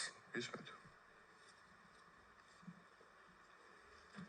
მომინდომეს აქ ბიჭურად საუბარი. ერთმამ და მეორემ კიდე. ბოდიშ ვუხდი საზოგადოებას. ესე იგი, თქვენ 1 აგვისტოს უკვე ხედავთ, რომ ევაკუაციას მეორე მხარე ახორციელებს. თქვენვეთ ბრძანეთ, რომ 3 აგვისტოს უკვე იყო ინციდენტები და ცეცხლიც, ეს თქვენი სიტყვებია. და 6 აგვისტოს ყველას ერთად გვემართება ის უბედურება, რომ 2 ქართველი ჯარისკაცი არის დაღუპული საგუშაგოზე. თქვენ გადაეცით თქვენი პირდაპირი მოვალეობა, ეს ვიცით და თქვენც დაგვიდასტურეთ, რომ სამოქალაქო მოსახლეობაზე იზრუნოთ და ვინაიდან ეს თქვენი მოვალეობაა, თქვენ გენერალური გაერთიანებული შტაბის ხელმძღვანელს გენერალ გუგავას გადაეცით, რომ დაძაბულია ვითარება და ვიზრუნოთ მოქალაქეების ევაკუაციაზეო თუ რაზეო. აი ეს არის კითხვა. თუ ასეთი გადაცემა ინფორმაციის არ გაგიკეთებიათ. გავაკეთე ესეთი ინფორმაცია და რომელ დღეს? ნუ ეს არის რაღაც უკვე 7 რიცხვი არის. თუ ასები 7 რიცხვი. 7 რიცხვის მასმერე რაც სააკაშვილს დაშორდით გორში თუ მანამდე? და დავშორდი. მასმერე, ანუ დღის მეორე ნახევარში 7-ში. სრუჩვენების შესახებ გაგაფრთხილეთ მე მგონი, ხო? აი, ამაზე დიდხანს აღარ გავჩერდები, კომენტარებს არ გავაკეთებ, თქვენ თვითონ დაწერეთ კომენტარებში თქვენი მოსაზრებები აი ამ მოსმენილზე და ნანახზე, რაც შესაძლოა მანამდეც გქონდათ ნანახი. შემდეგ თემაზე გადავალ, ეს არის უკვე, ნახეთ ხო, რაღაც რამდენიმე საკვანძო თემაზე. ქართული ოცნების დეპუტატებმა ვერ მიიღეს ის პასუხები, რომლებიც მათ აწყობდათ. ანუ აქ გენერლები პასუხობენ, რომ ისინი თავად იღებდნენ გადაწყვეტილებებს, ანუ სამხედრო პირები მართავდნენ პროცესს და რაღაცა იქ არ გამოიკვეთა ის, რომ ვანო მერაბიშვილი ვინმე სადმე აგზავნიდა, მაგალითად დავით ყეზერაშვილი ვინმე სადმე აგზავნიდა და მიშა ყვიროდა და ვინმე თავში ურტყავდა და ასე შემდეგ. ეს ვერ გამოკვეთეს აი ამ ხალხის მონათხრობში, ხო? ფაქტია. ეხლა დაისვა კითხვა, რომელიც ეხება უკვე რეზერვისტებს და მათ შორის ვახსენე თავში, რომ ეს მეხება მეც და კიდევ ჩემნაირ ახალგაზრდებს, ვინც იქ იყო და მზაობას. და აქ კიდევ არის ერთი მნიშვნელოვანი ფაქტორი, როგორ მოხდა რეზერვისტების მობილიზება, ტრანსპორტირება და ასე შემდეგ და რა როლი ქონდა ამ ყველაფერში გიგი უგულავას. გიგი უგულავას ყოფილ მერს, თბილისის მერს, რომელსაც ხშირად წარმოაჩენენ ხოლმე, რომ თითქოს აი გიგი უგულავა იყო რეზერვისტების ბატონ პატრონი და ის გასცემდა დავალებებს, ვისად უნდა შესულიყო, ვისად უნდა გამოსულიყო, ვინ რომელ დანაყოფთან შეერთებინათ და ასე შემდეგ. რა ევალებოდა გიგი უგულავას მოკლედ და რა აკეთებდნენ რეზერვის მიმართულები და ვინ მართავდა ამ პროცესს, ამას ეხება კითხვები და აქვე მოისმენთ პოზიციას თვითკრიტიკულს გენერალი გოგავასკენ. რეზერვისტებზე ვინ იყო პასუხისმგებელი? გენერალი გოგავა. თქვენ იყავით პასუხისმგებელი? რა თქმა უნდა. ეს საომარი თეატრია. თავარსარდალი ვარ. მე ვაგებ ამ გადაწყვეტილებებზე პასუხს. კარგი, არსებობს ტელეეთერები, თქვენ შეგიძლიათ ინტერნეტში თავად ნახოთ, სადაც გვიხსნიდნენ ჩვენ მოქალაქეებს ტელევიზიით, რომ ამ ყველაფრის კოორდინაციას აკეთებდა თბილისის მერი ბატონი უგულავა. ეხლა უყურეთ. იქნება აგვიხსნათ ეს რა არის. რაც შეეხება რეზერვის სისტემას. აქილევსის ქუსლია ჩვენი თავდაცვის სისტემისთვის დღესაც. ეს არ მაძლევს მე იმის საშუალებას, რომ რაღაცებზე თავი გავიმართლო ჩემი პასუხისმგებლობიდან. ეს არის ახალი სისტემა.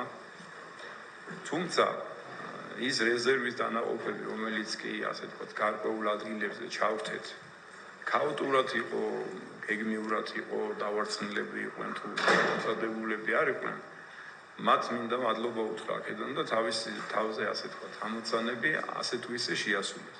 ოდიში მე უნდა მოუხადო იმ მოხალისეებს, ვინც მოგვაკითხა, ბევრი იყო ესეთ საქართველოს მოქალაქე და უბრალოდ ჩვენ უარი უთხარით მათ, იმიტომ რომ წარმოიდგინეთ, ახლა კადრირებული ბრიგადები, რომლებშიც დაახლოებით 5 ოფიცერია. ანუ ეს სისტემა შექმნა, დაწყებული ამისი შექმნა.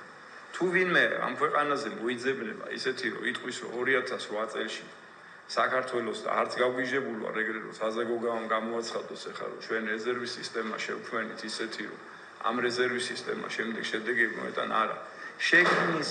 შექმნის მაშინ მყოფი სარეზერვო ისენია, სადაც არ ყოფნის ოფიცრები. კადრირებული ბრიგადა წარმოგიდგენთ, ბრიგადაზე 5 ოფიცერიც კი არ აქვს. ამ დროს პრაქტიკულად მათი შეკრების ადგილები, ესენი უკვე ყველაფერი იყო, ამას ჩავცეთ მუნიციპალიტეტები. რომ ტრანსპორტით იმით ყველაფერი გეთანხმებით, რომ რაღაც აი უხეშად რო შეხედო ამას, ხო? სამხედროსთან მიახლოებული არაფერი არ აქვს. ანუ ესეთი რეალური მდგომარეობა იყო მაშინ.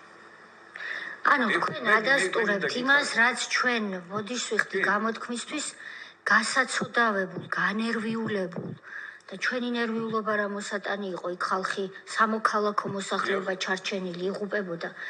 იგივე განცდა გქონდა, რომ ეს იყო რეზერვის სისტემა, ყველაფერი გარდა სამხედრო სისტემისა. რა თქმა უნდა. ეს იყო ჩანასახში და უგულავა რომელი სამხედრო სპეციალისტი ყავდა რომ პირდაპირ გეუბნები თქვენ. ჩვენ დავალება გავეცით, რომ მუნიციპალიტეტების მივეცით ამისის, რომ მათ შეეკრიბათ ტრანსპორტი მიეცათ ამ ხალხისთვის. ყვითელი ავტობუსი და არანაირი იქ რომ ვიღაცა ჩადრომოდა მან სათავეში და მე ისინი რაღაც ხო, ასეთი სიტუაცია იყო და რისი შესაძლებლობაც იყო ისე მოქმედებდა ხალხი. მე მაგალითად, იმაში რა ქვია, მუხროვანიდან გამოსულ პირად შემადგენლობას დავეწიე გზაში, ტელეფონით მქონდა დარეკილი, რომ ჩემი ეკიპირება და ფორმა წამოეღოთ, რაღაცა ჯავშანს ჟილეტი საერთოდ არ შემხვდა, მაგრამ ვიყავი ამ ადამიანებთან კონტაქტზე, იცოდნენ რომ მივდიოდი და მემაც სადღაც დავეწიე და გზაში ჩავიცვი ფორმა. მე რა, ასეთი სიტუაცია იყო. და ამას ხსნის ეს ადამიანიც, რომ არ იყო ყველაფერი რაღაც იდეალურად, ისე როგორც ხდება ფილმებში, მაგრამ იმ რესურსებით და შესაძლებლობებით და განწყობით, რაც ადამიანებს ჰქონდათ გააზრებული, რომ ისინი ჭირდებოდნენ, რომ ყოფილიყვნენ სამშობლოს სამსახურში, საჭირო იყო ამის გაკეთება, მიდიოდნენ და ამ ნაბიჯს დგამდნენ. და იმის მიუხედავად, რომ ყველაფერი იდეალურად არ იყო. და გარდა იმისა, ვინც წავიდა, უამრავი მოხალისე იყო, რომელიც მიდიოდა, მუნიციპალიტეტებში თუ ასე შემდეგ, აღარ მინდა ახლა ამის მოყოლა, იცით ისედაც, ვინც გამოთქვამდა სურვილს, მაგრამ ფიზიკურად ვერ ჩართეს ეს ხალხი. მე რა მოხდა, როგორ მოხდა, რა აირია, ვის იყო ოფიცრები, ვის არ იყო, ეს კიდევ სხვა საკითხია, მაგრამ ეს არ ნიშნავს იმას, რომ ვინმეს არ უნდოდა ამის გაკეთება. ეს არ ნიშნავს იმას, რომ ვიღაცა სათამაშოდ წავიდა იქ, არ არის ესე და არ მინდა, რომ ვინმე ცდილობდეს ამის ესე წარმოჩენას. კი, იყო ძალიან სამწუხარო შემთხვევები, როდესაც ხედავდით დაბნეულობას, ჩემი თვალით მაქვს ნანახი, რომ ვიღაცები როგორ უბრალოდ ტოვებდნენ გორს, ვიცი, იყვნენ ესე გაურკვევლობაში, პანიკის ფონზე, ზოგი სახლში მიდიოდა, ზოგი სად, ნუ რეზერვზე მაქვს საუბარი, მაგრამ ნუ რაც იყო, ეს იყო. და ეს არ ნიშნავს, რომ ვინმეს არ უნდოდა იქ ყოფნა და არ ნიშნავს, რომ ვინმე უნდა დავაკნინოთ იმის გამო, რომ რაღაცა გადაწყვეტილებები ვერ მიიღეს, არ მიიღეს ან ვერ მოხვდნენ სისტემაში ისე როგორც უნდა მოხვედრილიყვნენ. თავარი ამ შემთხვევაში იყო ის, რომ ამ ხალხმა გადადგა ის ნაბიჯი ბევრისგან განსხვავებით და ჩაიცვა ფორმა და წავიდა თავისი საქმის შესასრულებლად. არ ვიცი, ნუ შეიძლება ემოციურად გამომდის, მაგრამ ვიდრე ვიღაცები დაიწყებენ, რა ვიცი, მიკროფონებთან ან კლავიატურასთან ვინმეს კრიტიკას, ჯერ დაფიქრდნენ იმაზე, თვითონ შეუძლიათ თუ არა მსგავსი ნაბიჯების გადადგმა და თვითონ მართონ რაღაცა სერიოზული პროცესი და შემდეგ აკრიტიკონ სხვა. სულ ეს არის რისი თქმაც მინდა ამასთან დაკავშირებით. გადავიდეთ სხვა თემაზე, რომელიც არის ერთ-ერთი ცენტრალური თემა იმ მთელ ამ დისკუსიაში და ეხება შეიარაღებული ძალების და შინაგან საქმეთა სამინისტროს დანაყოფების კოორდინაციას და მთელი პოლიტიკურ ინტრიგას, ვინ გასცემდა ბრძანებებს შინაგან საქმეთა სამინისტროს დანაყოფების მისამართით, ვინ გასცემდა ბრძანებებს თავდაცვის სამინისტროს დანაყოფების მისამართით და ხომ არ იყო ეს ყველაფერი ერთმანეთში აღრეული და აი აქ პასუხი ეცემა იმ კითხვას, რომ არა, ეს ესე არ იყო. ამ შემთხვევაში გოგავა თავის აი ამ გამოსვლაში, რომელზეც ამბობს, რომ პასუხისმგებელი აი ამ პოზიციაზე ამტკიცებს, რომ პროცესს მართავდა თვითონ, იყო ეპიზოდები, როდესაც ხდებოდა ბრძანების შუამავალი რგოლის მეშვეობით გადაცემა ადრესატამდე და ასეთი შუამავალი რგოლი მათ შორის იყო ვანო მერაბიშვილი. გასაგებია სასეცლი წერტილები ცეცხლი გახსენი, ამას ასრულებთ, მაგრამ ეს სხვა მიმართულება. ეს ამდენი ხალხი, ხომ? ცოცხალი ძალა. თქვენ უკვე შეყვანილი ყავდათ თუ მერე დაიწყეთ ღამეს შეყვანა? მობილიზებული ყავდა, მაგრამ შეყვანილი არ. სად ყავდათ მობილიზებული? ზოგი ბაზაზე, ზოგი წინწაწეული. წინწაწეული და შემდეგ უკვე 8-ში იწყებთ შეყვანას. და პლუს გენერალი ყურაშვილის შესახებ იღებთ გადაწყვეტილებას. ამ დროს რა როლი აქვს ბატონ შალვა ჯანაშვილს? ბატონი შალვა ჯანაშვილი ერთ-ერთი მიმართულების ეთაურია, ეს კარალეთის საველე შტაბში წდება. დიახ. და არა ცენტრალური მიმართულება. თქვენ იქ ხართ ამ დროს, როცა ეს წდება? მე ვაძლევ ამ დავალებას პირადად. რომ მან თქვა თითქოს თქვენმა მოადგილემ მისცა და გვარი ვერ ჩემმა მოადგილემ არ ვიცი მე გაკვეულწილად რაღაც ნაჭრებს უსმენ და ჩემი მოადგილე როცა ლაპარაკობს ესაუბროს, ოდესაც ის უკვე არის ცენტრალური მიმართულების მეთაური და არა იმ თავი ეს ადგილზე ამბობს რომ რაღაცა აირიაო. ხო, გასაგებია. მაგრამ ეს თქვენი გადაწყვეტილებაა. ჩემი გადაწყვეტილება და იმიტომ რომ ცხინვალი არის დასახლებული პუნქტი. დასახლებულ პუნქტში საჯარისო ნაწილების შეყვანა შეიძლება ძალიან დიდ წინ დაუხედავ ნაბიჯად აღმოჩნდეს, იმიტომ რომ სამხედროებმა მინდა გითხრათ სამოქალაქოებთან მოქცევის ნაკლები წესები იციან ვიდრე პოლიციურმა დანაყოფებმა. კარგი, ბატონო ზაზა, ნახეთ გევრი. კი ბატონო. თქვენ გადაწყვიტეთ ეს, ამ დროს იქ არის ვანო მერაბიშვილი. როცა თქვენ ეს გადაწყვეტილება შეიძლება არის. მან თქვა რომ ჩემი მინისტრი იქ იყო. შეიძლება. ხო. უმაღლესი მთავარსარდალი იმ დროს იქ არ არის, არც სატელეფონო კავშირზე. არ არსებობს. თქვენ ამას იღებთ დამოუკიდებლად ამ გადაწყვეტილებას. მე ამ გადაწყვეტილებას ვიღებ და თან ყველა მეთაურს ვეუბნები, თანახმა ხართ ამაზე თუ არა. კი ბატონო. და ბატონი ვანო რას ამბობს ამ დროს? არაფერს. სულ ჩუმად იჯდა? რა თქმა უნდა, რატომ? რა წარმოგიდგენია თქვენ, რომ ჩვენ რაღაცებს გეგმავთ იქ და შინაგან საქმეთა მინისტრი ყველა მაპატიოს დიდი პატივისცემით, ასტუხიანი გამოწყობილი ადამიანი იღებს მონაწილეობას ამ გეგმის შედგენაში? კარგი, მაგრამ მაშინ ასე შეგიტრიალებთ კითხვას. თქვენ რა უფლება გქონდათ, რომ შინაგან საქმეთა მინისტრის მოადგილეს აძლევთ? მე უკვე გამოცხადებული რო არ იცვია, ამიტომ ყველა დანაყოფი ჩემ დაქვემდებარებაში. და შეგიძლიათ ეს უმაღლესი მთავარსარდლის შემდეგ მე ვარ მეთაური. ბატონი შალვა ჯანაშვილი ბრძანებს, რომ ის იყო ერთადერთი მეთაური, რომელმაც მიიღო ბრძანება შესულიყო ცხინვალში სახმელეთო გზით და ის შევიდა ცხინვალში, ადასტურებთ ამას, არა მარტო ის. აბა ვინ შევიდა? სხვა დანაყოფიც იყო. მაგრამ მე ვამბობ მისი დონის ხელმძღვანელი, მე ერთადერთი ვიყავიო და ჩემი შენაერთები და პლუს სამხედრო ათომის ცალკეული ბატალიონი. ხო, ანუ ადასტურებთ რასაც ბატონი შალვა. თავდაცვის სამინისტრო შეიარაღებული ძალების ფედერაცია. მაგრამ ნახეთ რას ამბობს ბატონი შალვა.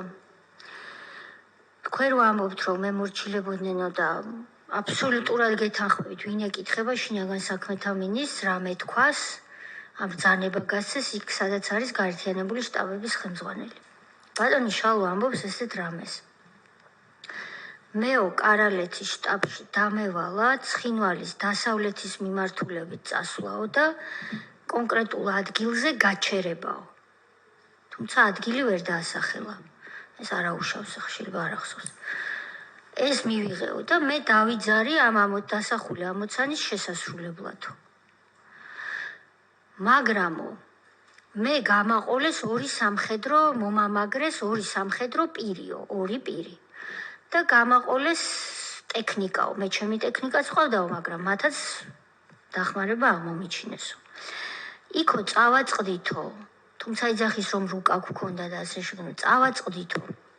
შინაგან საქმეთა მინისტრის მოადგილე ამბობს ამას.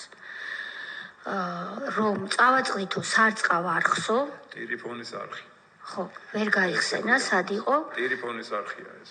კი ბატონო, ჩვენ ერთ-ერთი დამცავის ყუდე მოვაწყეთ უკან და. კი ბატონო, და თავდაცვის ტექნიკა გადავიდაო, ჩემი ტექნიკა ჩავარდაო, მერე იმის ამოთრევას დაახარჯეს დრო, მერე თავდაცვის ტექნიკა უკანვე გადმოვიდაო და ამ დროს დამირეკაო თუ მე დაურეკეს აღარ მახსოვს გადავიღალეთ და გადავახვეთ ნახავთ ას არა ამ წუთში მნიშვნელოვანი შედგა კონტაქტი მის მინისტრთან ბატონ ვანო მერაბიშვილთან და ვანო მერაბიშვილმაო მიბრძანაო რომ დატოვე მაქაურობა რა კი ვერ მიდიხარ იქ სადაც გაიგზავნე კარალეთის შტაბში მიღებული ბრძანების შედეგად წადი ზემო ნიქოზშიო და მერე დამავალაო მისგან მივიღე ბრძანება რომ გადააწყვე კოლონა რომ ამასობაში ზემონიქოში შემდეგ დაზიანებები მივიღეთ, ომე კონტუზია მივიღეთ. გადააწყვე კოლონა და შედი ცხინვალშიო. ეს ბრძანება ჩემზე გასცა ვანო მერაბიშვილმა. ჩვენ დაუსვით, იცოდით თქვენ ამის შესახებ. დიახ. ეგ ვიყავი. როცა ვანომ ეს როცა შედიოდა მაშინაც იქ ვიყავი. როცა ბატონმა ვანომ ეს ბრძანება გასცა, თქვენ იქ იყავით. და თუ იქ იყავით, ბატონმა ვანომ რატო გასცა ეს ბრძანება, რომელსაც თურმე მანამდე არ აქვს. შედიოდა მე იქ ვიყავი, მაგრამ ბრძანება რო გავეცით, მაშინ მე შტაბში ვიყავი უკვე. გადაასწარეთ და მიასწარეთ. ეს არის ზუსტად ის პერიოდი, როდესაც ვცვლი. ეხლა რომ დავბრუნოთ ერთი წუთი ბრძანების გაცემის მომენტთან. გქონდა თუ არა უფლება, მით უმეტეს რომ თქვენ გწოდნიათ და ეხლა არ იგებთ, მე ეხლა გავიგე. რომ შინაგან საქმეთა მინისტრი გასცემს ბრძანებას, რომ ვინმე, ამ შემთხვევაში მისი მოადგილე შევიდეს ცხინვალში. ეს შუალედური რგოლია ჩვეულებრივად, ჩემგან აქეს და შეუძლია ამის გაკეთება. დოკუმენტურად ეს დასტურდება, რომ თქვენ ვანო მერაბიშვილი დანიშნეთ შუალედურ. ეს გეგმა, ეს ბრძანება თუ სადმე არის დოკუმენტურად დანიშნეთ არა. მას ივეცნეს, რომ დაუკავშირდეს შალვა ჯანაშვილს და თქვას, რომ მისი დამოცანა ესე იცვლება. თქვენ დაავალეთ პოლიტიკური თანამდებობის პირს, რომ გაეცნო. მნიშვნელობა აქვს ჩემთვის, მე ნებისმიერ ადამიანს შემიძლია ნებისმიერი კუთხით გამოვიყენო. მით უმეტეს ეს იმ სტრუქტურის ხელმძღვანელია, რომელსაც ნებისმიერი რაც არ უნდა დაჭირდეს შემდეგ, ასე თქვა, ლოჯისტიკის კუთხით, ავიცი, ყველაფერი რა, მიხმარების კუთხით. ბატონო ზაზა, ეს ყველაფერი სამხედრო გარეგნულ იებს, რაც ჩვენ გვაქვს წარმოდგენა სამოქალაქო პირებს, რა გავაკეთო, არ ჯდება ჩემთვის ეს, იმიტომ რომ მე ხა ესეთი ღიად გეტყვით. ესეთი განცდა მიჩნდება, რომ თქვენ შემდეგ გადადიხართ ვანო მერაბიშვილის მოადგილე, შემდეგ პრემიერ-მინისტრი ხდება ეს ადამიანი და მიყვებით ნიშნავთ მრჩევლად. ეს ხო უბრალოდ არ ხდება. მე მინისტრად ვიმუშავებ ბევრი წელი, ძალიან ბევრი წელი შემორჩი იმ თანამდებობას და ზუსტად ვიცი როგორ ნიშნავს მინისტრი მოადგილეს. ის თუ სანდო არ არის, არ ინიშნება.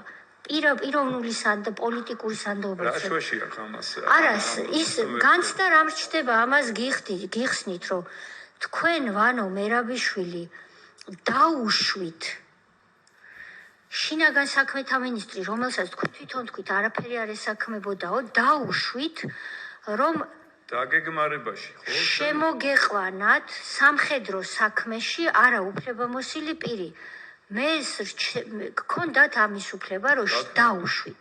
და ეს არ იწვევდა ჯარის დემორალიზაციას, რომ პოლიტიკოსები არანაირად.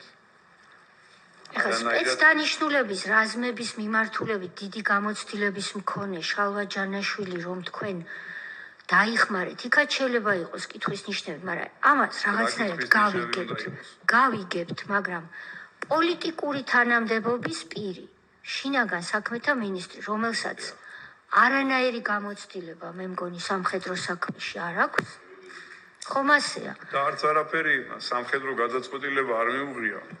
თქვენ დაუშვით, რომ ეს ადამიანი მონაწილეობს საომარი მოქმედებების მართვაში. ეს არის წვეს ჯარის მესიჯი გადასცა ბრძანება, მეტი არაფერი. ნუ აღმოჩნდა რომ ესე იგი ვანო მერაბიშვილი არ გასცემდა იქ ბრძანებებს, რომ ვინ საით უნდა წასულიყო და ვის უნდა შეეტია ცხინვალზე და ასე შემდეგ.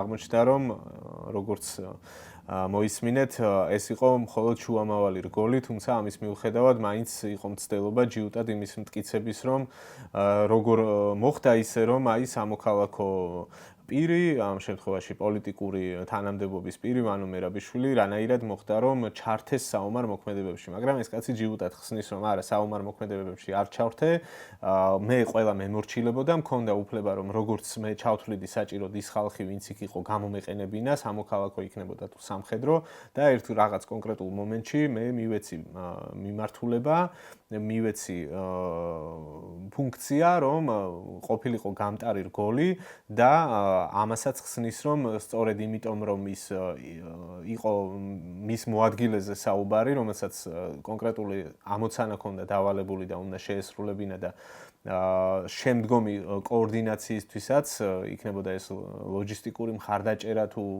რაღაც რესურსების მიწოდება თუ რაღაც კითხვები, მათ ქონოდათ კოორდინაცია, აი ამ ფაქტორის გათვალისწინებით მათ შორის შალვა ჯანაშვილთან შეტყობინება გადაიცა ვანო მერაბიშვილის გავლით და არა პირიქით. ვანო მერაბიშვილი ამ მტკიცებით არ გასცემდა აი ამ ტიპის ბრძანებებს. ამ საკითხთან დაკავშირებით კომისიამ გამოკითხა თავად შალვა ჯანაშვილიც და მასაც მოუწია განმარტების გაკეთება, რა ხდებოდა, როგორ ხდებოდა და იქაც იყო მცდელობები იმის, რომ სწორედ წარმოჩენილიყო ამბავი ისე, რომ არ იღებდა ის ბრძანებებს სწორი მიმართულებიდან და სწორედ აი ამიტომ ხომ არ მოხდა ცვლილება მის გეგმებში. გეგმებში რა იგულისხმება აქ, როგორც ირკვევა, ჯანაშვილს ჰქონდა თავდაპირველად განსაზღვრული სხვა ამოცანა, უნდა წასულიყო სხვა მიმართულებით, თავისი დანაყოფებით. შემდეგ მოხდა ისე, რომ წააწყდნენ დაბრკოლებას, ვერ გადალახეს სარწყავი არხი თავისი ტექნიკის შესაძლებლობებიდან გამომდინარე და მოუწიათ მიმართულების შეცვლა, სადაც უნდა დალოდებოდნენ შემდეგ ბრძანებას, აი ამას ახსნის ეს კაცი და მოვისმენთ ამ მონაკვეთში და შემდეგი ბრძანება მიიღეს ცხინვალში შესვლასთან დაკავშირებით. ამერიკა მინისტრმა და შემეკითხა, რომ რა შევით სადახართ. ხო, აი ნიქოში ამოვიდით ახლა იმაშვები რა, მეთქი ვალაგებთ იმას თანმიმდევრობას რაღაცა კოლონას ვაწყობ ისე თავიდან მეთქი რაღაცა და დროს შეით ქალაქშიო რა. ბრძანება მივიღეთ და რომელ ქალაქში? ცხინვალში. 8-ში დილით გამთენიისას შინაგან საქმეთა მინისტრმა კარგი, ახლა უფროსი რო დაგავალებს, ის უნდა შესრულდეს, ხო ასეა, ჩვენ ასე ვიცით. მაგრამ ხომ არ გადაამოწმეთ თქვენ ეს აი იმ კონტაქტთან თავდაცვაში რო დარეკეთ და კითხეთ რომ ვერ როგორი სიტუაციაა იცით? შენ გონია რომ უკვე ყველამ თავისი ამოცანა შეასრულა და შევღავართ გარეთ რა, იმიტომ რომ იქ რო ავედით ნიკოში, უკვე იქ ბრძოლის კვალია. რომ იყო რაღაცა ინციდენტი უკვე მომხდარი. ამიტომ ისაკენით, მოვაწყეთ კოლონა და შევიდეთ ქალაქში. არ გადაგიმოწმებიათ ეს იყო გეგმის ნაწილი თუ არა, იმიტომ რომ მინისტრმა თქვა და თქვენ ჩათვალეთ რომ ალბათ თვითონვე გავლილი აქვს ეს თემა თავდაცვას. იმიტომ რომ ეხლა თვითონ იქნებოდა თქვათი, ხო? იმიტომ რომ სადვარო ხომ არ უთქვამს ბატონ ვანოს. ნუ ზოგადად ეხლა ამ ტიპის კრიზისს, ხო? უშიშროების საბჭო მართავს შეერაგული ძალების ხელმძღვანელობით, ხო? ამიტომ ეხლა მე ხო არ შევეკითხებოდი თქვათ გვერდზე ვინ არის იმანიცი სამანიცი ესე. მაგრამ განცდა დაგჭათ რომ უშიშროების საბჭოდან გირეკავდათ. უშიშროების საბჭოს წევრია, ხო? მაგრამ კარალეთიდან გირეკავდათ თუ თბილისიდან? არ ვიცი ეხლა, ნუ აი როგორ გითხათ მობილურზე ესეთი ამბავია. მაგრამ თქვენ პრეზუმპცია გქონდათ რომ რა კი მინისტრი უშიშროების საბჭოს წევრი მეუბნება? აი ამ სამხედრო მოქმედებებში უნდა ყოფილიყო თუ არა ერთიანი ხელმძღვანელობა, იმიტომ რომ თქვენ თავად ახსენეთ, რომ ხან ერთ მინისტრს ეკავდით და ხან შტაბს ეკავდით. როგორც პროფესიონალის პასუხი მაინტერესებს. ეს ესე უნდა ყოფილიყო თუ არა? ესე უნდა ყოფილიყო და ესეც იყო თავიდან. სანამ აირეოდა ის სიტუაცია. მე რომ იმ პოზიციაზე გავსულიყავი, ჩათვალეთ რომ ჩემი ბრალია ყველაფერი რა. მე რომ იმ პოზიციაზე გავსულიყავი და დამეკავებინა, თავდაცვის სამინისტრო თავის მოვალეობა შეასრულებდა და მე შემდეგ დამევალებოდა, რა ქვია, საკონტროლო საგუშაგო პუნქტების მოწყობა დამევალებოდა იმის რა ქვია ტერიტორიის კონტროლი, რაც კარგად იცოდნენ ჩემმა დანაყოფებმა, იმიტომ რომ მთელი აი რამხელად ის არის ტერიტორია, ხო, აფხაზეთი. კი, მესმის. ანუ თქვენ თქვით ახლა რომ კი ბატონო, თქვენ თქვით ესე თუ განხორციელდებოდა, მაშინ ყველაფერი მიდიოდა. იმ კავშირგაბმულობის იმითაც მე ვიყავი კმაყოფილი, იმიტომ რომ იმაში რა ქვია დანაყოფებში მე ხომ მყავდა თავდაცვის სამინისტროს წარმომადგენლები. ისინი მომცემდნენ მე უკვე თავიანთი კავშირგაბმულობის საშუალებებს და იმითი მივიღებდი. მაგრამ როგორც კი აგვერია ეს სიტუაცია და აღმოჩნდი მე უკვე სხვა ხარეს, სადაც უკვე ისეთი საშუალება იყო შეიძლებოდა შიგნით რო არ შევსულიყავი, მე ახლა ნახეთ როგორი ისა შიგნით რო არ შევსულიყავი, რა ქვია, შევსულიყავი ქალაქში. შეიძლება გარეთ უფრო მეტი მსხვერპლი მქონოდა. ბატონ შალო, ნახეთ თქვენ თვითონ თქვით ახლა რომ ასეც იყო ერთიანი შტაბი ხელმძღვანელობდაო. სანამ აირეოდა სიტუაციაო და აი ეს აგვიხსენეთ ახლა ჩვენს და საზოგადოებასაც. რა აირია და რატომ გახდა მე ასე ვთქვათ აუცილებლობა შეიქმნა რომ თქვენ ხან ერთ სურეკავდით მინისტრს. მე დავიკავე ის ადგილი სადაც უნდა დამეკავებინათ. ამან არია ყველაფერი. ნუ გამიგეთ ახლა მე ჩემ თავს ვიდანაშაულებ ახლა მეტი რა ვქნა. მე ვერ დავიკავე ის ადგილი, იმიტომ რომ რატო თქვენი ინიციატივით გააკეთეთ? ჩემი ინიციატივით კი არ გავაკეთე. ფიზიკურად ვერ მივედი იმ ადგილამდე. იმ გამყოლს აერია, ვინც გამოგაყოლეს, იმას აერია ის რა ქვია. ახლა მან ერთ ცოტა გავერკვიოთ, ახლა ჩვენ მართალია სამხედრო სპეციალისტები არა ვართ, მაგრამ ახლა კითხვა იყო სულ სხვა რამე. ეხლა ჯარის ნაწილი გნებავთ სპეცდანიშნულების ნაწილი სადღაც შეასრულებს ამოცანას, სადღაც შეიძლება ვერ შეასრულებს. შეიძლება ნაწილობრივ შეასრულებს, მაგრამ ეს შეიძლება გახდეს იმის მიზეზი, რომ ერთიანი შტაბი დანაწევრდეს და ხელმძღვანელი სამი გახდეს? ეს რა შუაშია? მე გეკითხები თქვენ, რომ საომარი მოქმედებების დროს შეიძლება ნაწილი შეასრულო, ნაწილი არ შეასრულო. თქვენზე ვსაუბრობ ამ შემთხვევაში. მაგრამ თქვენ რატო ჩათვალეთ საჭიროდ რომ ნაწილი რაღაც ვერ შეასრულეთ და ამიტომ ახლა მერაბიშვილის უნდა დაგერეკათ და არა გენშტაბისთვის. ბატონო? არ დამირეკია, კიდევ იმას არა, როგორ ახლა არ თქვით კაცო. მე რო ავედი ზემო ნიკოში, თვითონ დამირეკა იმ რა ქვია მინისტრმა. დამირეკა, არ ვაპირებდი იქ დარეკოს. ბატონ შალო, ნახეთ, მე კიდევ ერთხელ ვიმეორებ. თქვენს დადანაშაულებაზე არ არის საუბარი, არც ბრალეულობაზე. უბრალოდ თქვენგან როგორც სამხედრო სპეციალისტისგან, ძალოვანი უწყების სპეციალისტისგან გჭირდებოდა ეს პასუხი, რომ ეხლა გეტყვით, გავაგრძელებ, ზემო ნიკოში რომ ვიყავი იქ, ხო, სიტუაცია. იქ ვიქნებოდი იქამდე სანამ არ მივიღებდი გენშტაბისგან დავალება შემდეგ მოქმედებებზე. მე უბრალოდ ცუდი პოზიცია იყო, იმიტომ რომ იბომბებოდა რაღაცა და ამ დროს დამირეკა თვითონ. გამიგეთ და ამ დროს დამირეკა და ეს თვითონ ამას ესეც ხო არასტორია, ბატონ შალო, მაშინ დამეთანხმეთ. ბატონო? თქვენი როგორც სპეციალისტის პასუხი გვაინტერესებს. მაგრამ უფლება ქონდა რომ მოეცათ ჩემთვის ბრძანება, მე ამას გეუბნებით, არასწორია თუ სწორია, მაგრამ ქონდა უფლება. არა, ეს მე შეიძლება გითხოთ, ბატონ შალო, არა ვარ სპეციალისტი. და თქვენ ამბობთ, რომ 93 წლიდან გაიზარდეთ აი ამ ძალოვან სტრუქტურაში და ელემენტარული წესი ეს მე ვიცი ახლა, რომ საომარ მოქმედებებში ხელმძღვანელი ერთია და გენერალური შტაბი ერთია. და ხო შეიძლება და ეხლა თქვენ ამბობთ რომ დამირეკა მინისტრმა და ეს მითხრაო, მერე დაერეკა 2 წუთის მერე გენშტაბს, რომელიც შეასრულებდით თქვენ? რომელ ბრძანებას შეასრულებდით? რომელია უპირატესი ასე დროს? აი ეს პასუხი მინდა თქვენგან და იმის აღიარება გვინდა, რომ არ იყო იქ კოორდინაცია სამწუხაროდ ის რომ თქვენ მობილური ტელეფონებით თქვენ თვითონ თქვით რომ იყო საფრთხე რომ მოისმენდნენ ამას, მაგრამ სხვა საშუალება არ ქონდათ. ის რომ არ იყო ერთიანი კოორდინაცია, ის რომ არ იყო ერთი ხელმძღვანელი და თქვენვე აღწერთ, რომ ხან ერთი გირეკავდათ, ხან მეორე გირეკავდათ. კიდევ ერთხელ ვიმეორებ, ჩვენ აქ ვიკვლევთ პოლიტიკური ხელმძღვანელობის ნაბიჯებს და არა ამ შემთხვევაში თქვენს ბრალეულობას და მით უმეტეს ძალოვანი სტრუქტურების.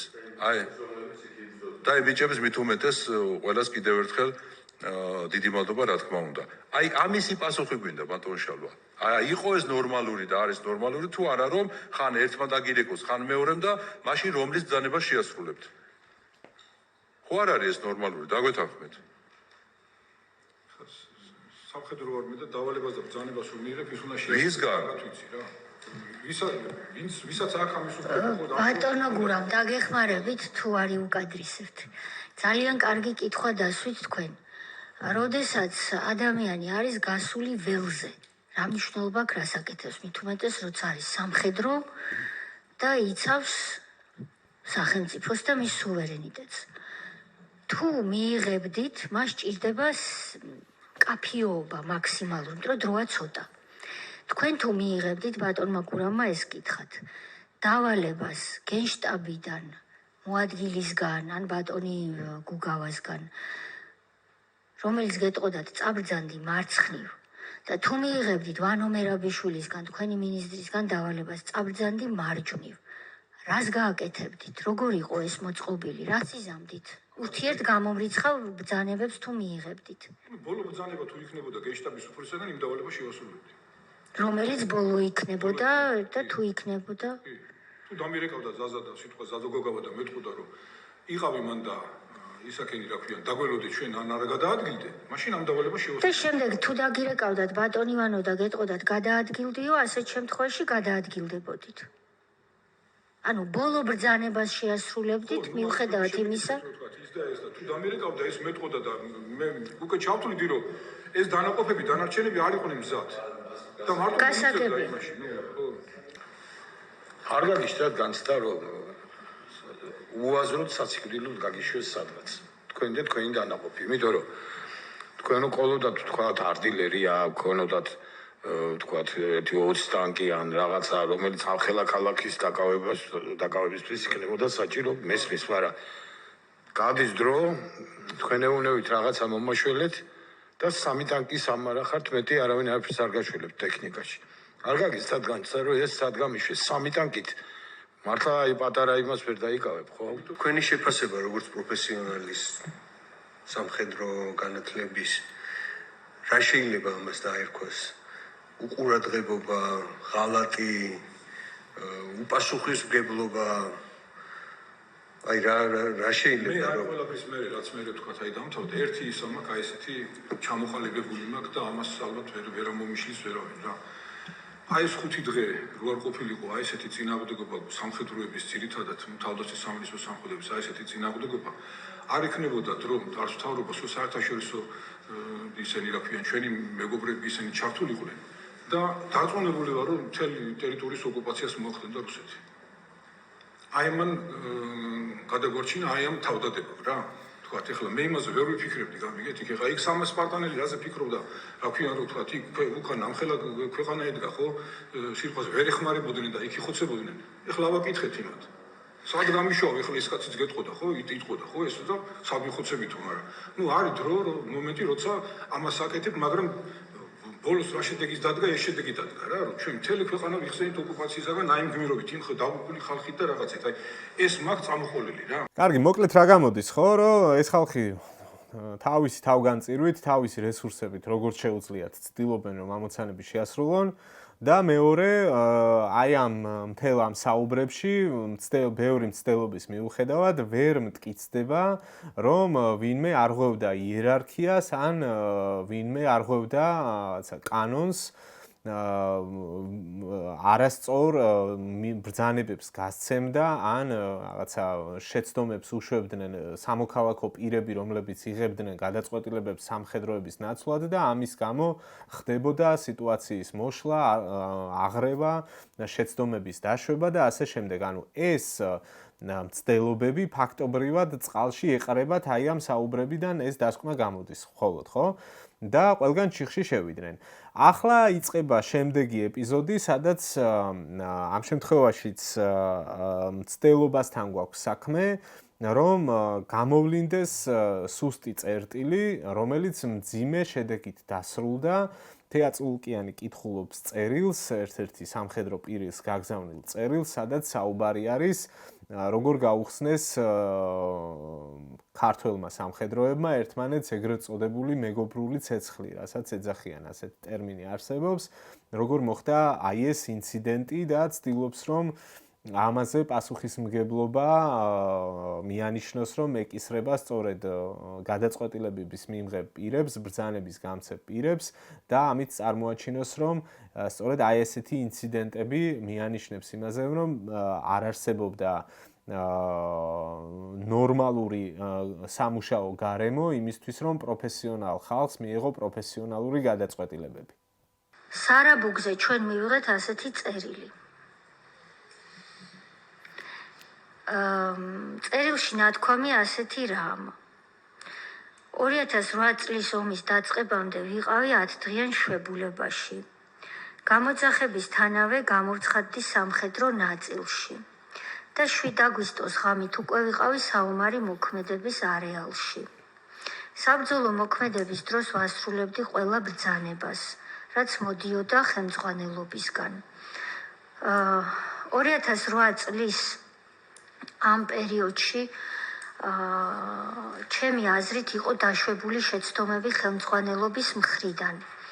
შეტევა, რომელიც განხორციელდა ბრძანების საფუძველზე სოფელ სარაბუგზე, იყო ოცეულის დონის ქვედანაყოფის საქმე. მე არ ვამტკიცებ იმას, რომ რასაც ვკითხულობ სიმართლეა. მე გიკითხავთ რა მომწერეს, რომ თქვენ მერე თქვენს ფილტრში გავატარო და მითხრათ რა არის ტყუილი, რა არის მართალი. კონკრეტული სამხედრო ჯარისკაცი, ოფიცერი, აქ არ წერია ისა კონკრეტული ანონიმური წერილია ეს. არა, გვარისახელი წერია, რა თქმა უნდა, მაგრამ არ წერია რა დონის გამოცდილება აქვს ამ ადამიანს სამხედრო საქმეში. ეს არის ვინმე ბატონი გრიგოლ ფარცვანია, მაგრამ მე ვკითხულობ, რასაც მწერს. მე არ მაქვს ინფორმაცია, რა ტიპის სამხედრო გამოცდილება აქვს, მაგრამ ის ფიქრობს, რომ ეს იყო უბრალოდ ოცეულის დონის ქვედანაყოფის საქმეო. შესაბამისად, შეგვიშვეს, მიუხედავად ამისაო, შეგვიშვეს ბატალიონი. ვინაიდან ბატალიონს არ ეყო ტერიტორია, ჩვენი ქვედანაყოფი მოექცა საკუთარი ცეცხლის ქვეშ. აღარ გააგრძელოთ მეტი ალბათომცია რა. დავასრულებ, ხო შეიძლება. ამის მოსმენა არარელევანტურია. არარელევანტური არ არის, ამის მოსმენა იცით რისთვის არის კარგი, რომ თქვენ ეს პროფესიონალურ დონეზე გააბათილოთ. ტაქტიკურად პოზიციაზე ყოფმა, დანაყოფმა ჩაიდინა შეცდომა ერთმანეთში და ამას ავალდებულებს საზე გოგავას და უმაღლეს თავარსარდალს. გოგავას არ ახსენებს, აბა ვის ახსენებს, ახლა რაზე მელაპარაკებით? არა, არ ახსენებს, თორემ გეტყოდით ამ წერილს თუ გნებავთ. ეგ ხალხია, რომელიც ბუჩქებიდან უყურებს ხოლმე ომს და მერე წაიგნებს იწერება რა. კარგი. პატივიცენ იმ სამხედროების საფლავებს, რომელიც იქ არის. კი ბატონო, შესაბამისად ეს შეცდომა და ასეთი ტიპის შეცდომები არ ყოფილა დაშვებული. ეს იყო როგორ არ ყოფილა დაშვებული? ომი არ არსებობს, სადაც დანაყოფი დანაყოფს ეც არ უხსნის. დღევანდელ დღესაც კი, როდესაც უმაღლეს ტექნოლოგიებით უყურებენ, მაპატიეთ ამ ტონზე. ნუ მიაქცევთ ამას ყურადღებას. არა, სხვა რამე გავარჩიეთ, როგორ არ უნდა დაგვემართოს ამ ქვეყანას ეგეთი რაღაცეები. არა, მათ შორის ამაზეც უნდა ვიმსჯელოთ. ასე უნდა ვიმსჯელოთ, 20 წელმა ვერ შეასრულა დავალება და აქ უნდა გადავუწყვიტო. ეხლა მაგას მე რომ თურმე მე უნდა დავუზისა, რა ქვია, პოზიცია მე უნდა დავუგეგმო. მე ვაძლებ დავალებას ოპერატიულ დონეზე, ტაქტიკურ დონეზე და მივიდეთ და შეასრულოთ. ისე ილაპარაკეთ, რა თქმა უნდა. შვიდად თუ ისაუბროთ, ეს არ არის ეს ტონი. არა, დაწმერდით ბატონოზე. არა. უემოციოთ აგვისტოს ომზე საუბარი არის გამორიცხული. მე ძალიან კარგად მესმის თქვენი ემოციის, მაგრამ ამ ომში თქვენი საუბრიდანაც გამომდინარე დასტურდება, რომ იყო არაერთი ხარვეზი. მე თუ თქვენ შემეკითხებით, რომ გავცვალოთ ადგილები ვირტუალურად ერთი წუთით. ხო, რომ გავცვალოთ ადგილები. მე გეტყვით, რომ მთავარი წამყვანი ხარვეზი იყო ის, რომ პოლიტიკური თანამდებობის პირები სამხედრო პირების და თავდაცვის ძალების ნაცვლად იღებდნენ გაუგებარ გადაწყვეტილებებს. შეიძლება ვცდები, შეიძლება არ ვცდები, მაგრამ ამას ვიკვლევთ. შესაბამისად, ასეთი ტიპის ერთი წუთით ასეთი ტიპის წერილებსაც ვიხილავთ ჩვენ და სვამთ კითხვებს, რომ შემდეგ ვიცოდეთ, რამე უნდა ავიცილოთ თავიდან თუ არ უნდა ავიცილოთ თავიდან. კარგი, შესაბამისად, თქვენ ამბობთ, რომ იყო დავალება სწორი, დავალების შესრულებისას დაშვებული იყო ხარვეზი და არასწორია ამის ხელმძღვანელობისთვის დაბრუნება. კი ბატონო, ემოციის გარეშე, უყურებთ. ზემდგომი მეთაურის დამოცანის დასვა მიდის, ზემდგომი მეთაურის მიერ ისმება ამოცა. გიხ? ხო. პოლიტიკურ ნაწილსაც რო გავიაროთ, ხო? პოლიტიკოსები სვავენ ამოცა. ომს პოლიტიკოსები იწყებენ და პოლიტიკოსები ამთავრებენ. სამხედროები არ აკეთებენ ამას. სამხედროს არ უნდა არც ომის დაწყება და არც ამთავრება, იმიტომ რომ წაგებული იქიდან წასვლა არავის არ უნდა. აქ ვარ ვიცი და ჩემთვისაც წია გამოწერილი ხო? ბედნიერი ადამიანი ვიქნებოდი. მე გავაგზელებ ახლა. ჩვენ ვიძლევით დავალებას. დანაყოფის მეთაური თუ ხედავს ადგილზე, რომ მიზიდული ძალები უფრო მეტია, ვიდრე უნდა იყოს, მაშინ ნირვანაში უნდა იყოს. ანუ მას რეზერვის საშუალებაც ექცევა. თუ ვერ ასრულებს დავალებას და ამაში რამე ხელს უშლის, მოხსენება გააკეთოს უკან. ან გადაგეგმოს. მთელი 2018 წლიდან ამ ქვეყანაში ისმის ამოცანით მართვა და ზუსტად ეს არის ამოცანით მართვა. და თუ არ ისმის ეგ მაგნიტალს. მოდით მეც ავღელდები და ხო იცით, ქალებს უკეთესი აღელვება შეგვიძლია მამაკაცებზე, რომლებიც დინჯები ხართ უფრო. და გკითხავთ, მაშინ მართალია თუ არა, რომ თქვენი ბრძანებით ან კიდევ რომელიღაცა გაუგებარი პოლიტიკოსის ბრძანებით მეოთხე ბრიგადამ მიიღო აღარ გააგრძელოთ ჩემი ბრძანება. შემოტრიალების 90 გილიოტინაზე ვაგებ პასუხს. რომ თქვენ გაეცეთ ბრიგადამ არ მიიღო ბრძანება, ბრძანება მიიღო ერთმა ბატალიონმა. ბატალიონმა და არა და მიპასუხოს. არა ბრიგადამ, არამედ ბატალიონმა მიიღო შემოbrunების მარცხენა ბრძანება. ფლანგზე მისულიყო საცეცხლე ზღუდეზე ცხინვალთან და მხარდაჭერა გაეკეთებია საცეცხლე. და მან ეს შეძლო. როგორ შეძლო? ეს კიდე საკითხავია. ვერ შეძლო თუ შეძლო. ამის ვერ შეძლო. ამის გარჩევა იყო თავდაცვის სამინისტროში სანამ მე წამოვიდოდი, ესეც გავარჩიე. მე ახალმა მისულებმაც გაარჩიე. ადგენენ და ესენი შეადარონ ერთმანეთთან. გასაგებია. ამიტომ ეს ჩემი ბრძანებაა და თუ რომელიმე მეთაური იტყვის საკუთარი სიცოცხლით ვაგებ პასუხს. საკუთარ ნებისმიერ ადგილზე. სისხლის ამართლის იქნება თუ სადაც იქნება. და მე ამის უფლება მქონდა, თუ არ ქონდა ამის შესრულებისა, თუ არ ქონდა ამის რეზერვი, მაშინვე უნდა ეთქვა ჩემთვის. ისიც ვიცი, რომ დავით კეზერაშვილზე ამაზე ლაპარაკე, დავით კეზერაშვილმა გაწერა, პირადად მე ველაპარაკე მე-4 ბრიგადის მეთაურს. და მე მიპასუხოს. ბატონო ზაზა, მე-4 ბრიგადის მეთაურს ჩვენც ვეძებთ, თქვენ კი არა და არაფერი მოძებნა არ უნდა რაცა. არა, კარგი. არა, ხუმრობა გაურიერო დამშვიდდეთ, იმიტომ რომ ეხლა რარა და თქვენსავით არა, მაგრამ ჩხუბის ნიჭი რომ აქ ალბათ ცნობილია და არ გვინდა ეს ტონი. ჩვენ ვართ სერიოზულ უწყებაში.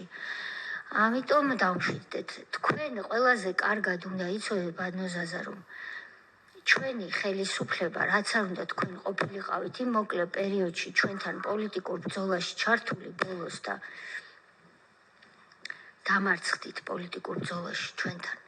ამას ჩემთან რატო უსვამთ? არა, რატო უსმევ გეტყვით რომ თქვენ მიუხედავ არ დაგაკლდათ არა. აი გეტყვით. მიუხედავად ამისა მეთქი, ბატონო ზაზა, თქვენ კარგად იცით არ კარგავთ ობიექტურობას ზოგიერთივით და კარგად იცით რომ აქ ვინც ვართ თქვენთან ერთად ამაგიდის გარშემო და ქართული ოცნების ხელისუფლებამ ძალიან დიდი შრომა გაწია იმისთვის რომ ისთვისაც თქვენ ეხლა ღელავთ აბსოლუტურად საფუძვლიანად ქართული ჯარის და ჯარისკაცის თავდაცვის ძალების არა მარტო თქვენ ამ ბრძოლაში მარტო არ ყოფილიყავით მაშინ უთხარით ყველაფერი საზოგადოებას ამ ბრძოლაში ყველანი ვიყავით ერთად. არ დამიხევი არსად უკან. კი, ყველანი ვიყავით ერთად. აბა რა სალაპარაკობთ? კი და იმიტომ გეუბნებით ამ ვალდებულებისთვის ზივარ აქ და ნებისმიერ ნაბიჯზე წავალ ამ ვალდებულების. კი და რატო ღელავთ მაშინ? რა გაღელვეთ? ვიცით რაზეა საუბარი და რაზეა საუბარი? თქვენ იცით ღრმად იცით ამაზე რაზე რა გავიარეთ ამ პროცესში. ვიცით და კარგად გავიარეთ, მე მგონი რომ ჯარის სიმართლე დამტკიცებულია ჰააგაში. რა თქმა უნდა. და როცა მე თქვენ გელაპარაკებით პოლიტიკური თანამდებობის პირებზე, ნუ გადმოდიხართ იერიშზე რა. მე მისიც არ მჯერა რომ ეს პოლიტიკოსები მარტო იყვნენ და მარტო იღებდნენ ამ გადაწყვეტილებებს. ღიად გეტყვით რა კი ტონს აუწიეთ, მეც აუწევ ტონს.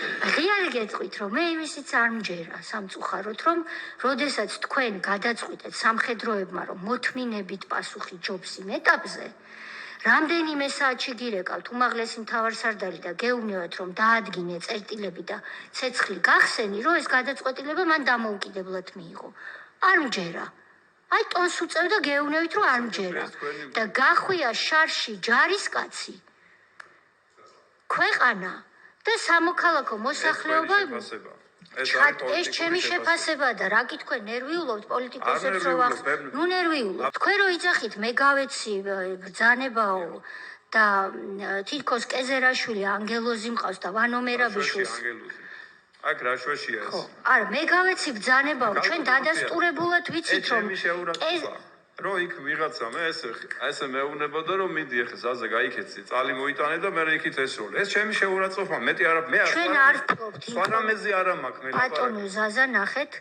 ჩვენ არ ვფლობთ არანაირ ინფორმაციას რომ თქვენ არ მინდა ჟესტი გავიმეორო ასე რომელიმე მინისტრი გელაპარაკება მაგრამ ნახეთ ერთი წუთი ახლა ზედმეტი ბოდიში გამოთქმისთვის არ გვინდა ზედმეტი ამპარტავნება ყველანი ვართ ამპარტავნები არ გვინდა ზედმეტი ამპარტავნება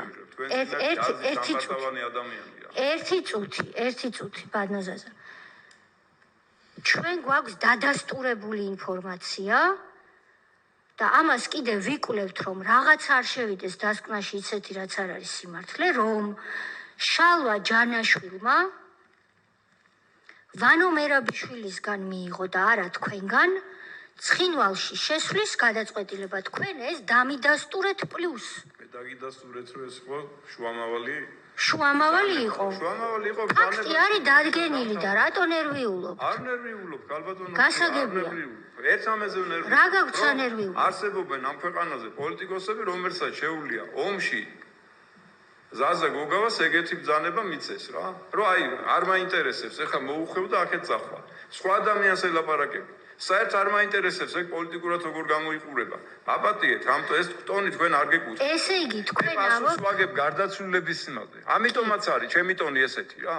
არა, იმ გარდაცვლილებში მე თუ ეს დაუშვირო, აპატიეთ, ერთ დავამთავრე. მე თუ ეს დაუშვირო ნებისმიერ ადამიანს მივეცი ამას შარევის უფლება, ის 168 სამხედრო მოსამსახურე 18 პოლიციელი და 220 თუ 221 სამოქალაქო პირი ჩემ ზურგზეა და მე ამით უნდა ვიცხოვრო მე ცხოვრებაში. მივხვდით რაშია საქმე?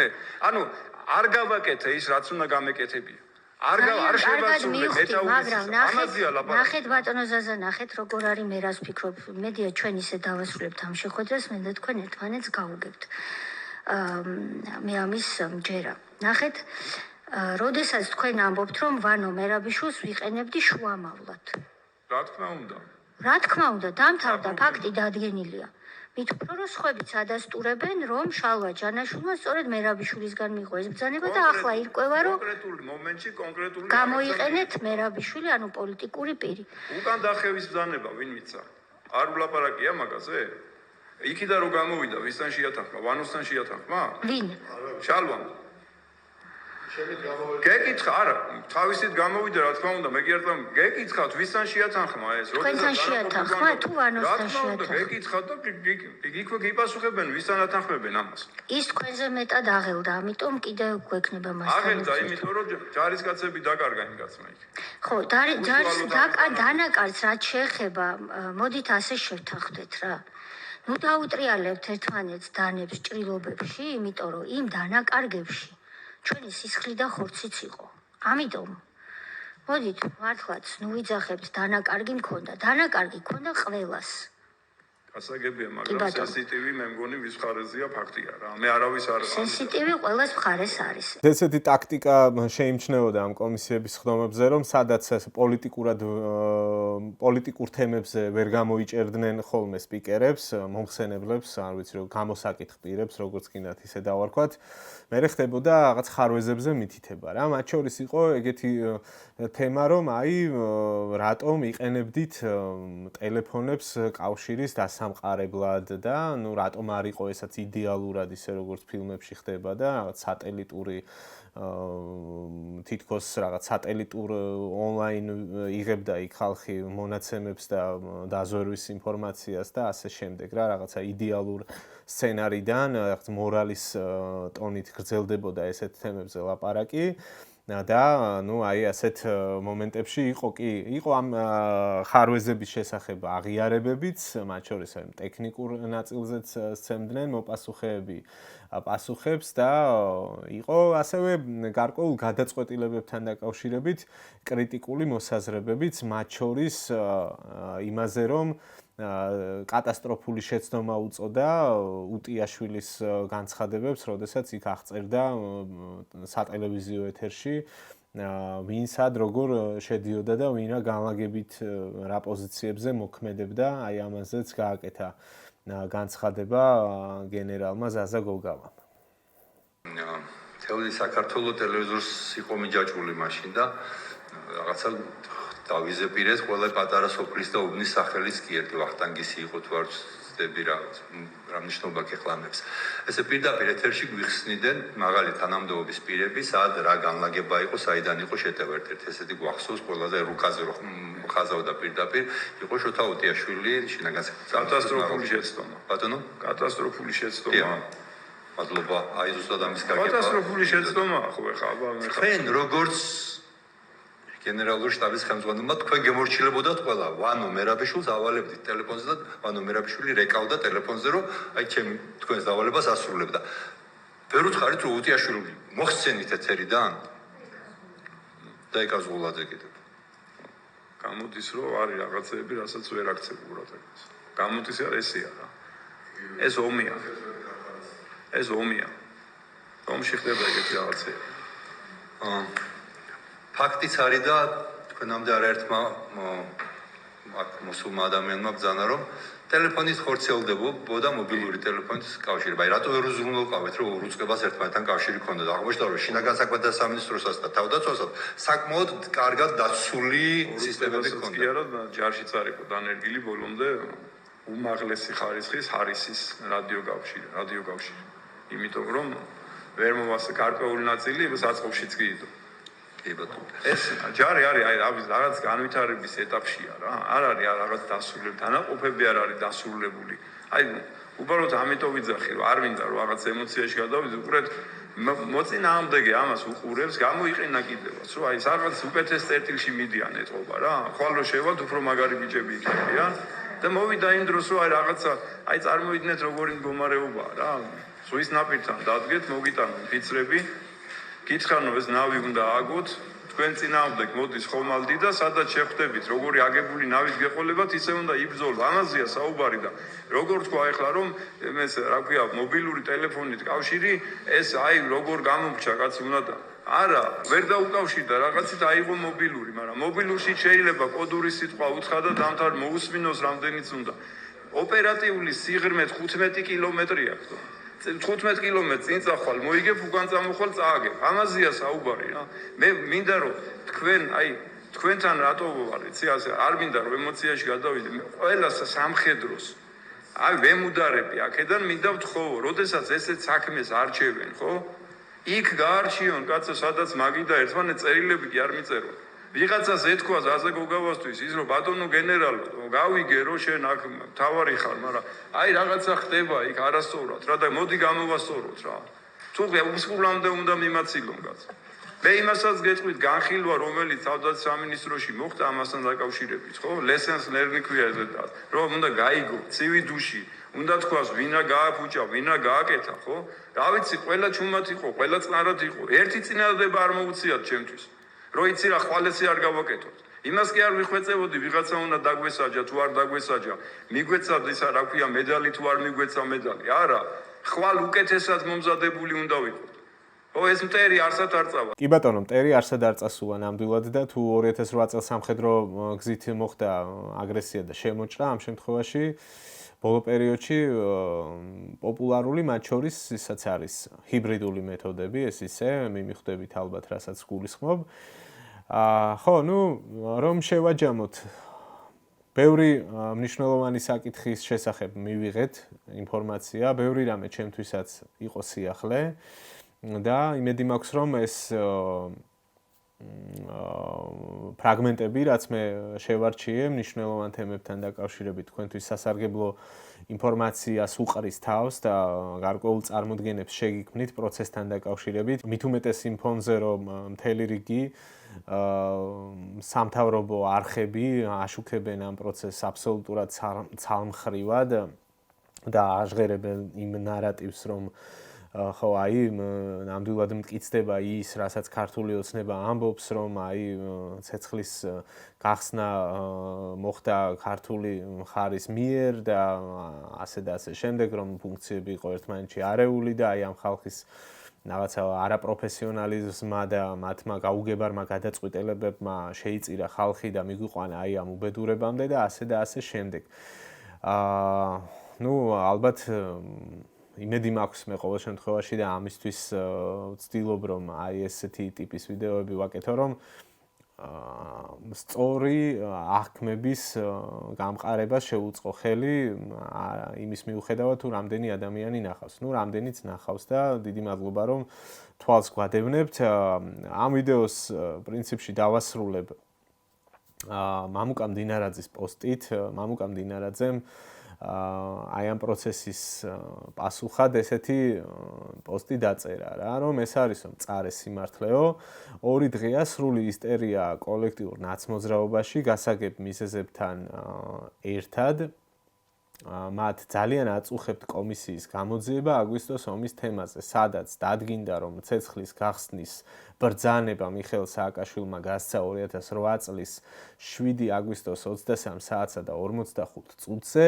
ამას თავად დავალების მიმღები გენერალი გოგავაც ადასტურებს. აი ის რაზეც საუბრობდი, ეს ერთ-ერთი ნაწილი, რომ მათი მთავარი დასკვნა ეს არის, რომ აი ჩვენ გავხსენით ცეცხლი და მეორე პუნქტს ასახელებს, რომ ნაციონალურმა მოძრაობამ ინფორმაციის არსებობის მიუხედავად არ გააფრთხილა კოდორისა და ცხინვალის რეგიონის მოსახლეობა, რითაც სიკვდილისთვის გაწირა საკუთარი ქვეყნის ათასობით მოქალაქე. ესაც ერთ-ერთი მთავარი ხაზია ამ პროპაგანდის, რაზეც იმედია მიიღეთ არგუმენტები. აქ არ უნდა გამორჩეს კიდევ რომ გენერალი ზაზაგოგავა პასუხობდა კოდორთან დაკავშირებით კითხვას. იმ ნაწილში უნდა მოვიაზროთ ეს პასუხი, სადაც ის თვითკრიტიკული იყო და აღიარებდა, რომ მან პირადად ვერ გააკონტროლა ეს საკითხი და ამბობდა, რომ კი ეს არის ჩემი დანაშაული, რომ მე ეს ვერ მოვახერხე და ყველაფერს ვერ გაუწიე ესეთი თანაბარი კონტროლი და ამბობდა იმას, რომ კი იქიდან ხალხის გამოყვანაზე ზრუნვა იყო აუცილებელი. მაგრამ აქვე ამბობდა იმასაც, რომ რაც ეხება ტექნიკის გამოყვანას, ესო შეუძლებელი იყო და ამის სახსნა შემიძლია და დასაბუთება დახურულ სხდომაზე, თუ რატომ იყო კატეგორიულად გამორიცხული, რომ იქიდან სამხედრო ტექნიკის და შეიარაღების გამოტანა მომხდარიყო. ნუ ეს კაცი ასე ამბობს. ყოველ შემთხვევაში, აქვე მდინარაძის პოსტს დაუბრუნდები და მესამე პუნქტი ესა აქვს, რომ ომიდან 2 თვის თავზე მხარი დაუჭირა ევროსაბჭოს საპარლამენტო ასამბლეის რეზოლუციასო ნაცმოძრაობამო, რომლითაც მოხდა სწორედ ომის დაწყების აღიარებაო და ქართველ სამხედროებს ომის დანაშაული დააბრალესო. ამასთან დაკავშირებითაც აქვე ობიექტურობისთვის უნდა ითქვას, რომ თითქმის ყველა გამოკითხული პირი, ვისაც მე მოусმინე, მათ შორის ეს 3 ადამიანი, რომელიც დღევანდელ ვიდეოში არის, ამბობდა ასეთ რამეს, რომ ისინი არ ეთანხმებიან რეზოლუციაში აი ამ პუნქტების მხარდაჭერას და მიაჩნიათ, რომ ეს არ არის გამართლებული ნაბიჯი, მეტიც ამბობდნენ, რომ ეს არის მოღალატეობრივი ნაბიჯი, როდესაც მხარს უჭერს ესა თუ ის პოლიტიკოსი რეზოლუციას, რომლის ტექსტშიც წერია, რომ ქართველებმა დაიწყეს ომი და იქ სამხედროების დანაშაულზე არის საუბარი, იმ ერთადერთი ჭეშმარიტებიდან გამომდინარე, რომ ყველასთვის ცხადია, ვინ არის ამ ომში პირველივე დღიდან დღევანდელ დღემდე აგრესორი და ოკუპანტი. ბოლოს გეტყვით იმას, რომ უკვე წინასწარ ძალიან მარტივია პროგნოზის გაკეთება, თუ რა დასკვნებს დაწერს ეს კომისია, უკვე ჩანს თუნდაც აი ამ პოლიტიკურ განცხადებებში. ისინი ალბათ აუცილებლად მიუხედავად მტკიცებისა, არგუმენტებისა და ასე შემდეგ, რაც თუნდაც დღეს მოვისმინეთ აი ამ ვიდეოში, მაინც იტყვიან, რომ სწორედ ასე იყო, რომ არავინ თავის საქმეს არ აკეთებდა და პოლიტიკური და